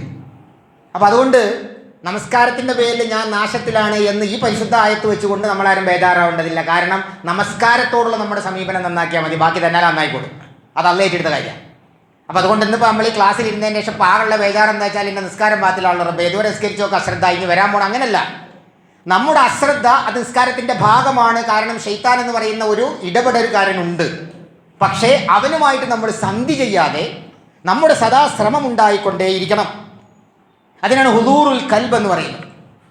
ഒരു മനസ്സാന്നിധ്യം നമ്മൾ നമസ്കാരത്തിൽ ഉണ്ടാവണം. ഹുദൂറുൽ കൽബ് അത് നമസ്കാരത്തിൽ ഉണ്ടാവണം. ആ ഹുദൂറുൽ കൽബ് ഉണ്ടാവാൻ നമ്മൾ നമസ്കാരത്തിലേക്ക് വരുമ്പോൾ ചില തയ്യാറെടുപ്പുകൾ ഉണ്ടാവേണ്ടതുണ്ട്. അതിലൊന്ന് നമ്മളെല്ലാവരും ചെയ്യാറുള്ള ഉദു തന്നെയാണ്. പക്ഷേ നമ്മൾ അതിനോട് അൻസ്വലാത്തിഹിം, എൻ്റെ പ്രയോഗം അതാണ്. അൻസ്വലാത്തിഹിം, നമസ്കാരവുമായി ബന്ധപ്പെട്ട കാര്യങ്ങളോട് നമ്മുടെ ഒരു നിലപാട് എന്താണ് എന്നുള്ളതാണ്. അപ്പോൾ അതിലേക്ക് കടക്കാം. കാരണം ഈ ഹുദൂറുൽ കൽബ് എന്ന് പറയുന്നത്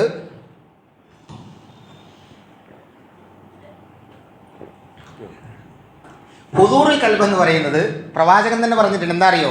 അവ്വലുമായ യർഫഉ മിൻ ഹാദിഹിൽ ഉമ്മ അൽ ഖുശൂ. നമ്മൾ ജീവിക്കുന്ന കാലഘട്ടത്തിൽ നമ്മുടെ മുസ്ലിം ഉമ്മത്തിനെ തന്നെ നമ്മൾ മൊത്തത്തിലൊന്ന് വിലയിരുത്തി നോക്കും. എന്നിട്ട് അള്ളാഹിൻ്റെ പ്രവാചകൻ ഈ വർത്താനം നിങ്ങൾ കേട്ട് നോക്കി. എന്താണ്?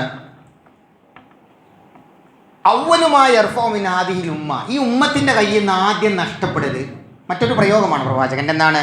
അൽ ഖുശൂ. അള്ളാഹുവിനോടുള്ളൊരു ഭയപ്പാടുണ്ടല്ലോ, അത് കയ്യിൽ നിന്ന് പോകും. പിന്നെ ബാക്കിയെല്ലാം തന്നാലെ പോകും. എത്രത്തോളം എന്ന് ചോദിച്ചാൽ അള്ളാഹിനെ പേടിനില്ലാത്തൊരവസ്ഥ വരും. ഞാൻ ഇന്നും കൂടി ഒരാളുമായിട്ട് സംസാരിക്കുമ്പോൾ വേറൊരാളെ കുറിച്ച് സംസാരിക്കാം, അത് വൈബത്തിൻ്റെ മീപത്തൊന്നുമല്ല, അങ്ങനെ ഒരു സംസാരം, അദ്ദേഹം ആരോ ആവട്ടെ, അവരുടെ ജീവിതത്തിൽ അവർ കാട്ടിക്കൂട്ടുന്ന കൊള്ളരുതായികകൾ ഒരു പരാതി എന്ന പോലെ നമ്മുടെ സംസാരത്തിൽ വന്നപ്പോൾ എന്നോട് അവർ ചോദിച്ചൊരു കാര്യമാണ്, അവർക്ക് അള്ളാഹിനെ പേടി ഉണ്ടാവൂലേ?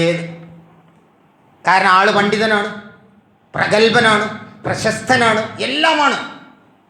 പക്ഷെ അവരുമായി ബന്ധപ്പെട്ട ചില കാര്യങ്ങൾ പറയുമ്പോൾ അത് മുസ്ലിമിന് ചേരാത്തതല്ലേ, അങ്ങനൊന്നും ചെയ്തിട്ടുണ്ടാവില്ല എന്ന് പറയാൻ നമുക്ക് തോന്നുകയാണ്. അങ്ങനെ ചെയ്തിട്ടുണ്ടാവില്ല. പക്ഷെ അതേസമയം അങ്ങനെ ചെയ്തു എന്ന് പറഞ്ഞാൽ അവിടെ ഇല്ലാതെ പോയ സാധനം എന്താ? ഖുശൂ ആണ്. ഒരു ഭയപ്പാട്, ഒരു ഖുശൂ ഖൽബിൽ ബാക്കിയില്ലാത്ത അത്രത്തോളം അത് നഷ്ടപ്പെടുന്ന. അപ്പം അത് എക്സ്പേർട്ടൈസ് ചെയ്തെടുക്കുന്നത് ഏത് കർമ്മത്തിലാണ്? നമസ്കാരത്തിലാണ്. അതും കൂടി നോക്കണമല്ലോ. വീണ്ടും തിരിച്ചു പറയാം. നമസ്കാരത്തിൽ ഖുശൂ ഉണ്ടാവുക എന്ന് പറയുമ്പോൾ നമസ്കാരത്തിലല്ലേ ഖുശൂ നമ്മൾ ട്രെയിൻ ചെയ്തെടുക്കേണ്ടത്? കാരണം നമസ്കാരത്തിലാണല്ലോ നമ്മൾ അള്ളാഹിൻ്റെ മുമ്പിൽ വന്ന് നിൽക്കുന്നത്. ഇനി കേട്ടോളി, വജ്ജഹത്ത് ഓതി. വജ്ജഹത്ത് എപ്പോഴും ഞാൻ വജ്ജഹത്ത് ഓതുന്നത് നമസ്കാരത്തിന് മുമ്പാണ്. അതായത് നമസ്കാരത്തിന് നിന്ന് കഴിഞ്ഞാൽ, അല്ലാണ്ട് തക്ബീറത്തുൽ ഊല പിന്നെ തക്ബീറത്തുൽ ഇഹ്റാം കഴിഞ്ഞിട്ടല്ല. അതെങ്ങനെയാവാം, എൻ്റെ കുറ്റല്ല, ഏതായാലും അതൊരു സുന്നത്തായ കാര്യമാണ്, അവിടെ നിൽക്കട്ടെ. പക്ഷെ പിന്നീട് നമ്മൾ പ്രഥമമായ കാര്യം ഏതാണ്? ഫാത്തിഹ. നിങ്ങൾ ആ ഫാത്തിഹ ഒന്ന് ഓതി നോക്കുക. അൽഹംദുലില്ലാഹ് റബ്ബിൽ ആലമീൻ, സർവശക്തനായ രാജാതിരാജനായ ലോകൈകനാഥനായ അള്ളാഹുവിനാണ് സർവസ്തുതിയും. അത് അള്ളാഹുമായിട്ട് ഇടപെടുമ്പോൾ ആദ്യം പറയേണ്ട കാര്യമാണത്. ആദ്യം പറയേണ്ട കാര്യമാണ്. ഒരാളെ മോമിനെ കാണുമ്പോൾ അസ്സലാമു അലൈക്കും എന്ന് പറയുന്നത് പോലെ അള്ളാഹുവിനോട് ഇടപെടുമ്പോൾ പറയേണ്ട ആദ്യത്തെ വർത്താനാണ് ഇത്. അൽഹംദുലില്ലാഹി റബ്ബിൽ ആലമീൻ. അള്ളാഹ് ശ്രദ്ധിച്ചു, അല്ലെങ്കിൽ അള്ളാഹിൻ്റെ ശ്രദ്ധ ഉണ്ട്, എന്നാലും അള്ളാഹ് ആ വിശ്വാസിയെ, ആ മുഅ്മിനിനെ, ആ നമസ്കാരക്കാരനെ നോക്കണം. അർ-റഹ്മാനുർ റഹീം, അള്ളാഹ് എന്നെ പഠിപ്പിച്ചതാ ഇങ്ങനെയാണ് നിസ്കരിക്കേണ്ടതെന്ന്. അർ-റഹ്മാനുർ റഹീം, റബ്ബേ നീ രാജാതിരാജനാണെന്ന് മാത്രല്ല, റഹ്മാനാണ്, റഹീമാണ്. അള്ളാഹുവിനെ തൃപ്തിയാവുകയാണ്. മാലിക് യൗമിദ്ദീൻ, റബ്ബേ നിന്റെ മുമ്പിൽ നിൽക്കുന്ന ഈ ഞാനുണ്ടല്ലോ, ഞാൻ ഉൾപ്പെടെയുള്ള ആദം അലൈഹി വസല്ലമ മുതൽ ഈ ഭൂലോകത്ത് ജീവിക്കാൻ പോകുന്ന, മരിക്കാൻ പോകുന്ന അവസാന മനുഷ്യനെ വരെ നിന്റെ മുമ്പിൽ നിരയായി നിർത്തുന്ന ആ ദിവസം ഉണ്ടല്ലോ, ആ ദിവസത്തിൽ എല്ലാ അധികാരങ്ങളോടും കൂടി വിധി നടപ്പാക്കാൻ കഴിവുള്ള ഏക ഒരുവൻ അത് നീയാണ്. അതുകൊണ്ട് ഇതൊക്കെ എന്താണ്? ചില പ്രയോഗങ്ങളാണ്. ഇനി പറയുന്ന വർത്താനം എന്താ? ഇയ്യാക നഅ്ബുദു വ ഇയ്യാക നസ്തഈൻ. അവിടെ ഒരു ഗ്രാമർ വ്യത്യാസമില്ലേ? നിന്നെ മാത്രം ഞാൻ ആരാധിക്കുന്നു. ആരായി നീ? സെക്കൻഡ് പേഴ്സണാ നീ. നീ ആരാ? മുന്നിൽ നിൽക്കുന്നവനാവണ്ടേ? അതിന് വലിയ വിദ്യാഭ്യാസമൊന്നും വേണ്ടല്ലോ. Second person. അതുവരെ പറഞ്ഞതോ അതൊരു ജനറൽ ടോക്കാണ്. അല്ലെങ്കിൽ എന്താ വേണ്ടത്? ഇയാഹു എന്നല്ല വേണ്ടത്, ഹുവ. അവനോട് മാത്രം ഞാൻ ആരാധിക്കുന്നു, അള്ളാഹുവിനെ മാത്രം ഞാൻ ആരാധിക്കുന്നു, അള്ളാഹുവിനോട് മാത്രം ഞാൻ സഹായം അഭ്യർത്ഥിക്കുന്നു. അങ്ങനല്ല, നിസ്കാരത്തിന് മാത്രമുള്ള ഒരു സാധനം അത്. ഇയ്യാക നഅ്ബുദു, നിന്നോട് ഞാനിതാ ആരാധിക്കുന്നു, നീ എൻ്റെ മുന്നിലുണ്ട്. നിസ്കരിക്കുമ്പോൾ തോന്നിക്കണോ? വയ്യാക നസ്തഈൻ, ഞാൻ നിന്നോട് ചോദിക്കട്ടെ. അള്ളാഹ് പറയും ചോദിക്ക്. അങ്ങനെ ഒരു കൗലൻ ഉണ്ട്. അതിപ്പം നമുക്ക് സമയമില്ല. കാരണം ഓരോ ചോദ്യങ്ങൾക്കും അള്ളാഹ് മറുപടി പറയുന്നുണ്ട്. ആ മറുപടി ഇന്ന് നമുക്ക് സമയമില്ല, മറ്റു സമയത്ത് പറയാം. ഓരോ ചോദ്യങ്ങൾക്കും ഫാത്തിഹയുടെ ഓരോ ആയത്തുകളും അള്ളാഹുവിൻ്റെ മുമ്പിൽ നമസ്കാരത്തിൽ എഴുന്നള്ളിക്കുമ്പോൾ അള്ളാഹ് അതിന് മറുപടി പറയുന്നുണ്ട്. അത് നമ്മുടെ ഉൾക്കാത് കൊണ്ട്, ഉൾക്കണ്ണെന്നേ സാധാരണ പറയാറുള്ളൂ, നിസ്കാരത്തിൽ ഉൾക്കാതും വേണം, ഉൾക്കാത് കൊണ്ട് കേൾക്കണം. അതുകൊണ്ട് ഞാൻ ചോദിക്കട്ടെ നിന്നോട്, അള്ളാഹ് പറയും, ചോദിക്ക് ദാസ, ചോദിക്ക്. ഇഹ്ദിനസ് സിറാത്തൽ മുസ്തഖീം. ഞങ്ങളുടെ പോട്ടെ, ഞങ്ങൾക്ക് അറിയാനാണ്, ഫാത്തിഹയല്ല നമ്മൾ പഠിപ്പിക്കുന്നത്. എന്നിട്ടാണ് നമ്മൾ അള്ളാഹിനോട് ചോദിക്കാനുള്ളത് മുഴുവൻ ചോദിക്കുന്നത്. അപ്പം അള്ളാഹ് മുമ്പിൽ ഉണ്ടാവുമ്പോൾ കാണിക്കണ കളിയാണോ നമ്മൾ നിസ്കരിക്കുമ്പോൾ കളിക്കുന്നത്? നിസ്കാരത്തിൽ കാണിക്കേണ്ട ഒരു ആദാബില്ലേ, ആ അദബുകൾ നമുക്കുണ്ടാവണം, അത് സാധ്യമാവണം. ഈ പറഞ്ഞതിൻ്റെ അർത്ഥം നമ്മുടെയൊക്കെ നിസ്കാരം തെറ്റാണെന്നല്ല, പക്ഷെ നമ്മൾ ഒന്നുകൂടി എന്താ സദാ ഇങ്ങനെ ഇമ്പ്രൂവ് ചെയ്തുകൊണ്ടിരിക്കണം. ഇമാം ഇബ്നു തൈമിയ റഹിമഹുല്ലാ അദ്ദേഹം പറഞ്ഞൊരു വർത്താനുണ്ട്, ഇന്ന ഫിദ്ദുനിയാ ലജന്ന, സ്വർഗ്ഗം ഈ ദുനിയാവിലാണ്, അല്ലെങ്കിൽ ഈ ദുനിയാവിൽ തന്നെ ഒരു സ്വർഗമുണ്ട്. ഇന്ന ഫിദ്ദുനിയാ ലജന്ന, അങ്ങനെ പറയാതല്ലേ, ഈ ദുനിയാവിൽ തന്നെ ഒരു സ്വർഗമുണ്ട്. മൻ ലം യദ്ഖുൽഹ, ഏതൊരുവൻ ആ സ്വർഗത്തിലേക്ക് കടന്നിട്ടില്ലയോ, ലം യദ്ഖുൽ ജന്നത്തൽ ആഖിറ, അവൻ ആഖിറത്തിലെ സ്വർഗത്തിലും കയറൂല. അതേതാണ് ആ സ്വർഗം? അത് നമസ്കാരത്തിലൂടെ നേടുന്ന ആശ്വാസ സ്വർഗമാണ്. നമസ്കാരത്തെക്കുറിച്ച് ചോദിച്ചപ്പോൾ അദ്ദേഹം പറഞ്ഞതാണ്, നമസ്കാരത്തെക്കുറിച്ച് നിങ്ങൾ ഇങ്ങനെ നോക്കിയാൽ മതി, ദുനിയാവിലൊരു സ്വർഗമുണ്ട്, ആ സ്വർഗത്തിൽ കയറണം. അള്ളാഹിൻ്റെ സ്വർഗത്തിൽ എന്താ പണി? സ്വർഗത്തിൽ വിശ്വാസിക്ക് എന്താ പണി? സ്വർഗത്തിൽ ഇങ്ങനെ കൂട്ടിച്ച് കൂത്താടി പണ്ടാര പറഞ്ഞ മാതിരി ഏതോ മൊയിലേര് പ്രസംഗിച്ച മാതിരി ഇവിടെ ഹറാമാക്കിയതോ കാലാമാക്കി തന്നിട്ട് കുടിച്ച് കൂത്താടിക്കോളി മക്കളെന്ന് പറയില്ല. അങ്ങനെ പറഞ്ഞാൽ തന്നെ ഒരു കുട്ടിക്ക് അത് ആവശ്യം ഉണ്ടാവില്ല. അവിടെ സ്വർഗത്തിലെ ഏറ്റവും സുഗന്ധം അറിയോ? അള്ളാഹിനെ കണ്ടുകൊണ്ടിരിക്കില്ല. അള്ളാഹിൻ്റെ അർഷിൻ്റെ തണലിൽ ഇരുന്നിട്ട് അള്ളാഹിനെ കൺകുളിർക്ക കാണുന്നതിലും വലിയ സുഖം ഒരു മനുഷ്യ ഞരമ്പുകളിൽ ഉണ്ടാവില്ല. അപ്പം അതല്ലേ സ്വർഗം? എങ്കിൽ ആ അള്ളാഹിനെ കാണാനുള്ള ഒരു ചെറിയൊരു അവസരം കൂടിയാണ് ഏത്? നിസ്കാരം. അന്നക തറാഹു, അള്ളാഹിനെ കണ്ടുകൊണ്ട് നിസ്കരിക്കുക. അപ്പം നമ്മുടെ നമസ്കാരത്തിൽ നമുക്ക് അള്ളാഹുവിനെ കാണാൻ കഴിയണം. അങ്ങനെ കാണുന്നത് കൊണ്ടാണ് ചിലപ്പോഴെങ്കിലും നമ്മളെ കണ്ണടഞ്ഞു പോകുന്നത്. കാരണം അത് കണ്ണുകൊണ്ടല്ലല്ലോ കാണുന്നത്. ആ അർത്ഥത്തിൽ നമ്മുടെ നമസ്കാരത്തെ ഒന്ന് നോക്കണം. അപ്പം അതിനെ നമ്മൾ എങ്ങനെ വേണമെന്ന് ചോദിച്ചാൽ, അള്ളാഹിൻ്റെ മുമ്പിൽ സാഷ്ടാംഗം, നിസ്കാരത്തിൻ്റെ ഓരോ കർമ്മങ്ങൾക്കും വലിയ പ്രാധാന്യമുണ്ട്. അത് ഇൻഷാ അല്ലാഹ് മറ്റൊരു അവസ്ഥ പറയാം. പക്ഷേ ഞാൻ പറയുന്നത്, ഇപ്പോൾ ഇനിയിപ്പോൾ നമ്മൾ ഇങ്ങനെയൊക്കെ നമുക്ക് ആവണമെങ്കിൽ എന്താണ് നമ്മൾ ചെയ്യേണ്ടത്? അങ്ങനെ ഒരു ചോദ്യം ഉണ്ടല്ലോ. അതിനൊന്നാമത്, നമസ്കാരത്തിൽ ഇപ്പം നിങ്ങളുടെ മനസ്സിലുള്ളൊരു ചോദ്യം എനിക്കറിയാം, എന്താ ഇപ്പം ഞങ്ങൾ ചെയ്യേണ്ടത്? അങ്ങനെ ഒരു ഹുദൂറുൽ ഖൽബ് ഉണ്ടാവണമെന്ന് സാഹിബ് നിങ്ങൾക്ക് നിർബന്ധം ഉണ്ടെങ്കിൽ നിങ്ങളതിന് ശ്രമിക്കാറുണ്ടോ? Of course ശ്രമിക്കണമല്ലോ. അങ്ങനെ ശ്രമിക്കുന്നതിൻ്റെ അടിസ്ഥാനത്തിലാണല്ലോ നമുക്ക് ഇന്നല്ലാഹ ലാ യുഗയ്യിറു മാ ബി ഖൗമിൻ ഹത്താ യുഗയ്യിറു മാ യുഗയ്യിറു ഖൗമിൻ ഹത്താ യുഗയ്യിറു മാ ബി അൻഫുസിഹിം. സ്വയം മാറാത്ത ഒരാളെ അള്ളാഹ് മാറ്റൂലല്ലോ. അതുകൊണ്ട് നമ്മൾ മാറാൻ ശ്രമിച്ചുകൊണ്ടിരിക്കണം. എങ്കിൽ ഞാൻ പറയുന്നു, ഒളുവിനെ കുറിച്ച് നമ്മുടെ നിലപാടെന്താ? ഒളു, എത്ര പേര് ഒളുവിനെ നമസ്കാരത്തിൻ്റെ ഭാഗമായിട്ട് കാണുന്നുണ്ട്? നമസ്കാരത്തിൻ്റെ അർക്കാനുകൾ പെട്ടതൊന്നല്ല, ശരിയാണ്, പക്ഷെ ഒളുവില്ലാതെ നമസ്കാരമില്ലല്ലോ. ഒളുവിനോട് നമ്മൾ കാണിക്കുന്ന ഒരു സമീപനം എന്താ? ഞാൻ പലപ്പോഴും കാണാറുണ്ട്, മൊബൈലിൻ്റെ സ്ക്രീന് തുറന്നു വെച്ചിട്ട് ഒളു എടുക്കുന്ന ആളുകളുണ്ട്. ഒന്നുമില്ല, എന്തിനാണ് ഈ ചെയ്യുന്നതിനേക്കാൾ വലിയ അബദ്ധമല്ലേ ഇങ്ങനെ ഫോൺ വെച്ചിട്ട് ഒളു എടുക്കുന്ന ആളുകളില്ലേ? എൻ്റെ സഹോദരി സഹോദരന്മാരെ, നമ്മൾ എന്തോ ഒളുവാണ് എടുക്കുന്നത് ഇവിടെ ഇങ്ങനെ വെച്ചിട്ട്.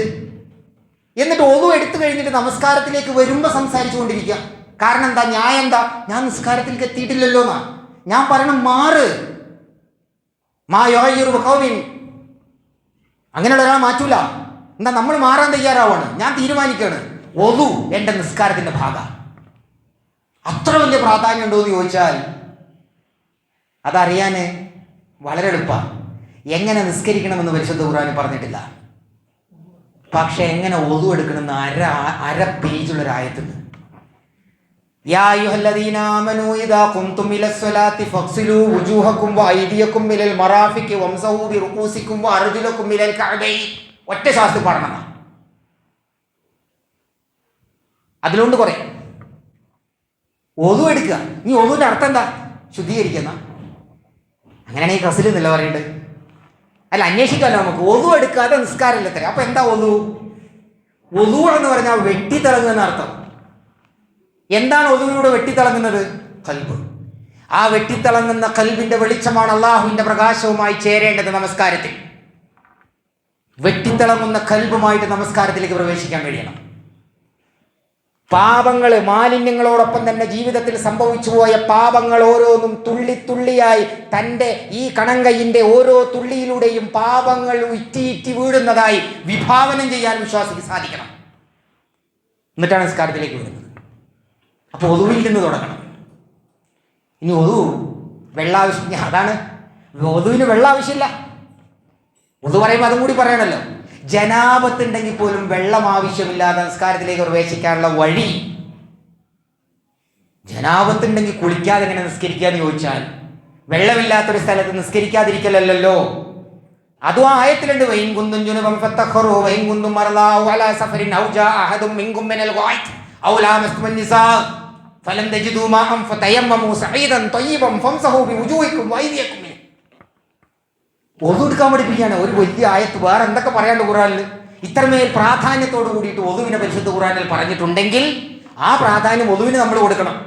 പള്ളിന്റെ പടിവാതിൽ കയറുമ്പോൾ മൊബൈൽ ഓഫ് ആവണം. വൈബ്രേഷൻ അല്ല, സൈലന്റ്.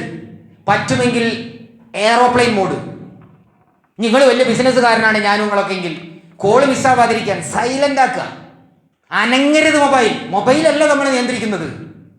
അള്ളാന്റെ മുമ്പിൽ നിൽക്കുമ്പോൾ എന്ത് മൊബൈൽ, എന്ത് ബിസിനസ്, എന്ത് കച്ചവടം. ലോകം എങ്ങനെ ആകാശം ഇടിഞ്ഞു വീണാലും ഞാൻ അള്ളാന്റെ മുമ്പിലല്ലേ. ആ ഒരു ബോധം വേണ്ടേ? എന്നിട്ട് ആ ഒതുവോട് കൂടിയിട്ട് ഇങ്ങോട്ട് കടക്കുന്നു.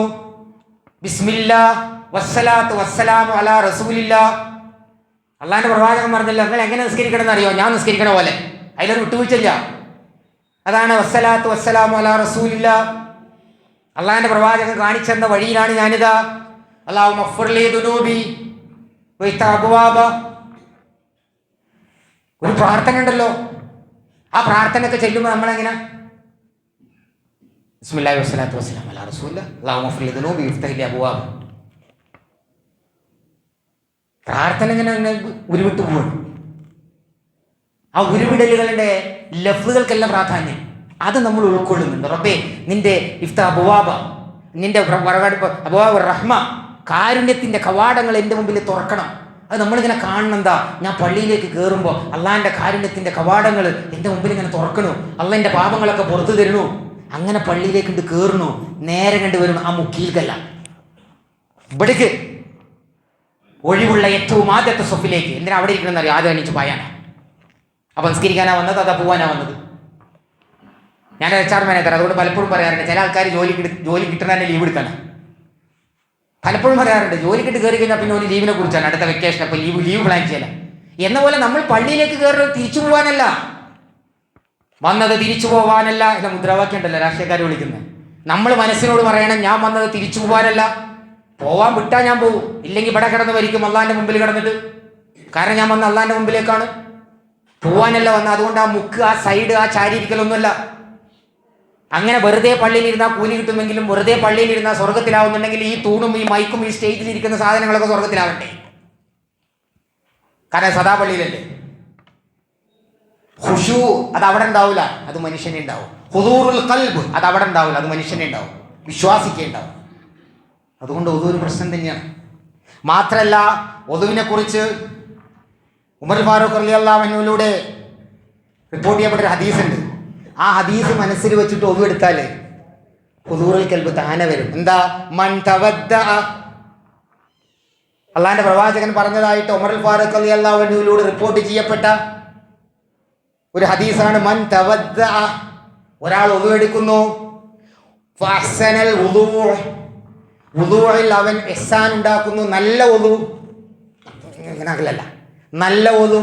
നല്ല ഒതുവിന് വെള്ളം അധികം വേണ്ട, ശ്രദ്ധയാണ് വേണ്ടത്, ആത്മാർത്ഥതയാണ് വേണ്ടത്, ഇഹ്സാനാണ് വേണ്ടത്. നല്ല ശ്രദ്ധയോടുകൂടി ഒതു എടുക്കുന്നു. സുമ്മ ഖാല, എന്നിട്ട് അവൻ പറയുന്നു അഷ്ഹദു അൻ ലാ ഇലാഹ ഇല്ലല്ലാഹു വഹ്ദഹു ലാ ശരീക ലഹു. പഴയ കാലത്തെ ആൾക്കാർ ഇപ്പം അങ്ങനെ പറയണം, ഇന്നത്തെ ആൾക്കാർക്ക് അതിനൊന്നും നേരമില്ല. പഴയ ആൾക്കാർ ഇപ്പോഴും പ്രായമായ ഉപ്പാവന്മാരൊക്കെ ഒതു കഴിഞ്ഞാൽ ഒരു ദുആ ഉണ്ട്. എന്താ അവർ പറയണത്? അഷ്ഹദു അൻ ലാ ഇലാഹ ഇല്ലല്ലാഹ് വഹ്ദഹു ലാ ശരീക ലഹു വഅഷ്ഹദു അന്ന മുഹമ്മദൻ അബ്ദുഹു വറസൂലുഹു അല്ലാഹുമ്മ ജഅൽനി മിനത്ത് തവ്വാബീൻ വജഅൽനീ മിനൽ മുതതഹ്ഹിരീൻ വജഅൽനീ മിൻ ഇബാദിക സ്വാലിഹീൻ. 3 കാര്യങ്ങൾ.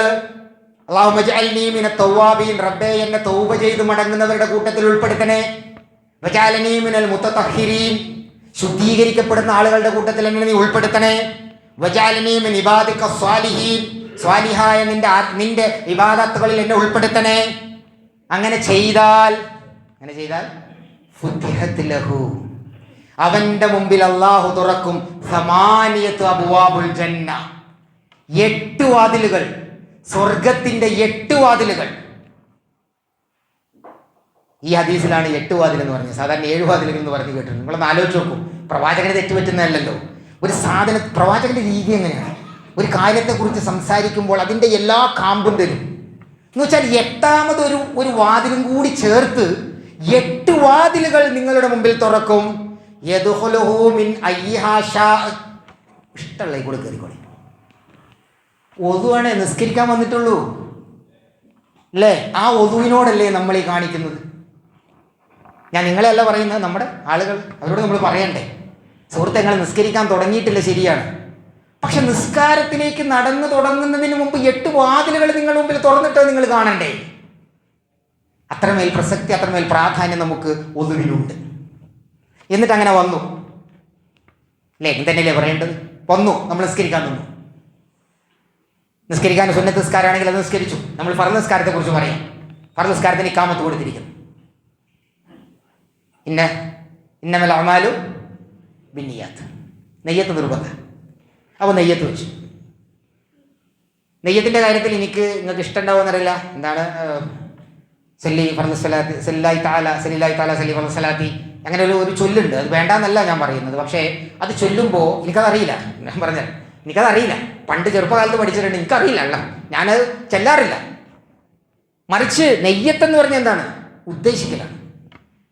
ഇവിടെ ഇതേപോലെ നമ്മുടെ ക്ലാസ്സിലുണ്ടായിരുന്ന എൻ്റെ ഒരു അമ്മാവൻ കൂടിയായിട്ട് ഒരാളുണ്ട്. ഞാനും മൂപ്പരും കൂടിയിട്ട് ഒരു പള്ളിയിൽ നിസ്കരിക്കാൻ വേണ്ടി പോയി. അദ്ദേഹം ഇപ്പം നമ്മൾ മരണപ്പെട്ടു പോയി, അല്ലാഹു യർഹം. ഞാൻ മൂപ്പരും കൂടി നിസ്കരിക്കാൻ വേണ്ടി വന്നപ്പോൾ ഇമാം നിസ്കരിക്കാൻ വേണ്ടിയിട്ട് ഞങ്ങൾ രണ്ടാളും 1ാമത്തെ സെഫിലുണ്ട്. ഞാൻ ആരെയും കുറ്റപ്പെടുത്തില്ല, പക്ഷെ ഞാനതിലൊരു വസ്വാസ് പറയാം. അപ്പോൾ ഇമാം നിസ്കരിക്കാൻ വേണ്ടിയിട്ട് മൂപ്പര്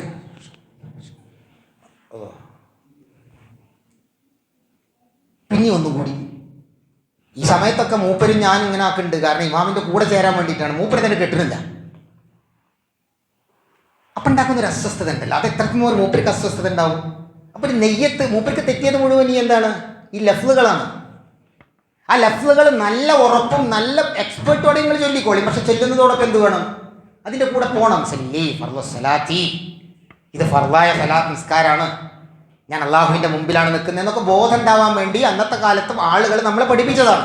പക്ഷെ നമ്മളത് കേവലം എന്താവരുത്, ഒരു വായ്പാട്ടായിട്ട് അത് പോകരുത്. വളരെ കൃത്യമായിട്ട് അതിലേക്ക് നമുക്ക് ഇണങ്ങിച്ചേരാൻ സാധിക്കണം. അപ്പം അതുകൊണ്ട് നെയ്യത്ത് വലിയൊരു പ്രാധാന്യം തന്നെയാണ്. പിന്നൊന്ന് നമ്മൾ കയ്യട്ടി അല്ലാഹു അക്ബർ, അല്ലാഹു അക്ബർ. എന്തിനാ അതൊക്കെ അവിടെ പറയിപ്പിക്കണേ? അല്ലാഹു അക്ബർ, ഏറ്റവും വലുത്, ഏറ്റവും പ്രധാനപ്പെട്ടത്, ഏറ്റവും പ്രതാപി. ഞാനിതാ സകലതും വെടിയുന്നു, സകലം ഞാൻ വെടിഞ്ഞു, ഞാൻ നിന്റെ മുമ്പിലാണ് നിൽക്കുന്നത്. കൈകെട്ടി. പിന്നെ കുത്തിയ അമ്പൂരിയ പോലും അറിയില്ല. ഇനിയിപ്പോൾ അത് കഥയാണെങ്കിലും അമ്പ് തറച്ചാൽ അറിയോ? നിസ്കാരം കഴിഞ്ഞ് സലാം കൂട്ടുമ്പോഴല്ലേ ഇതെപ്പോഴേ കുത്തിയെന്ന് അറിയുള്ളൂ. നമ്മളെ കാര്യം ഇപ്പോൾ പൊങ്ങത്തെ കായതുകൊണ്ടാണ്. ഞങ്ങളൊക്കെ വേണ്ടി സോറക്ക പള്ളിക്കൽ തറാവിയിൽ പോയിട്ട് അള്ളാഹു പോലത്തെ കൈയ്യറ്റിയപ്പോൾ ഒരു കൊതു വന്നിരിക്കും. അന്നാണെങ്കിൽ പഠിപ്പിക്കുകയും ചെയ്തിട്ടുണ്ട് നിസ്കാരത്തിൽ അനങ്ങാൻ പാടില്ല. 3 അനക്കാനും ഞാൻ നിസ്കാരം തെറ്റുന്നു. കൊതുവാണെങ്കിൽ ഇവിടുന്ന് വിടാതെ കുത്തുന്നുണ്ട്. തമാശയായിട്ട് പറഞ്ഞല്ല. പിന്നെ നമ്മൾ പല ഗോഷ്ഠികൾ ശ്രദ്ധ മുഴുവൻ എവിടെയാണ്? ഈ കൊതുവുമലാണ്. ഞാൻ വരെ ആലോചിച്ചിട്ടുണ്ട്, സുജൂദ് വരെ ഓൻ അവിടെ ഇരിക്കുകയാണെങ്കിൽ സുജൂദിൽ വെച്ചൊരു കുത്തണ്ട് കുത്തും. അപ്പം കൊതു പടവും കൂടിയിട്ട് ഒന്നാവും. അത് കൈകൊണ്ടൊന്ന് തടവിയാൽ പോകുന്നതേ ഉള്ളൂ. ഞാൻ ചോദിക്കുന്നത് ഇത്തരത്തിലുള്ള അനാവശ്യ ഷർത്തുകളല്ല, എന്താണ് അനാവശ്യ ഷർത്തുകൾ നിസ്കാരത്തിൽ നിന്ന് ഒഴിവാക്കുക. ഏത്? കെട്ടിയതിൻ്റെ ശേഷം പിന്നെ അറബികൾക്കൊക്കെ സ്ഥിര അതുവരെ ശരിയാക്കൂല. കയ്യണ്ട് കെട്ടിക്കഴിഞ്ഞാൽ പിന്നെ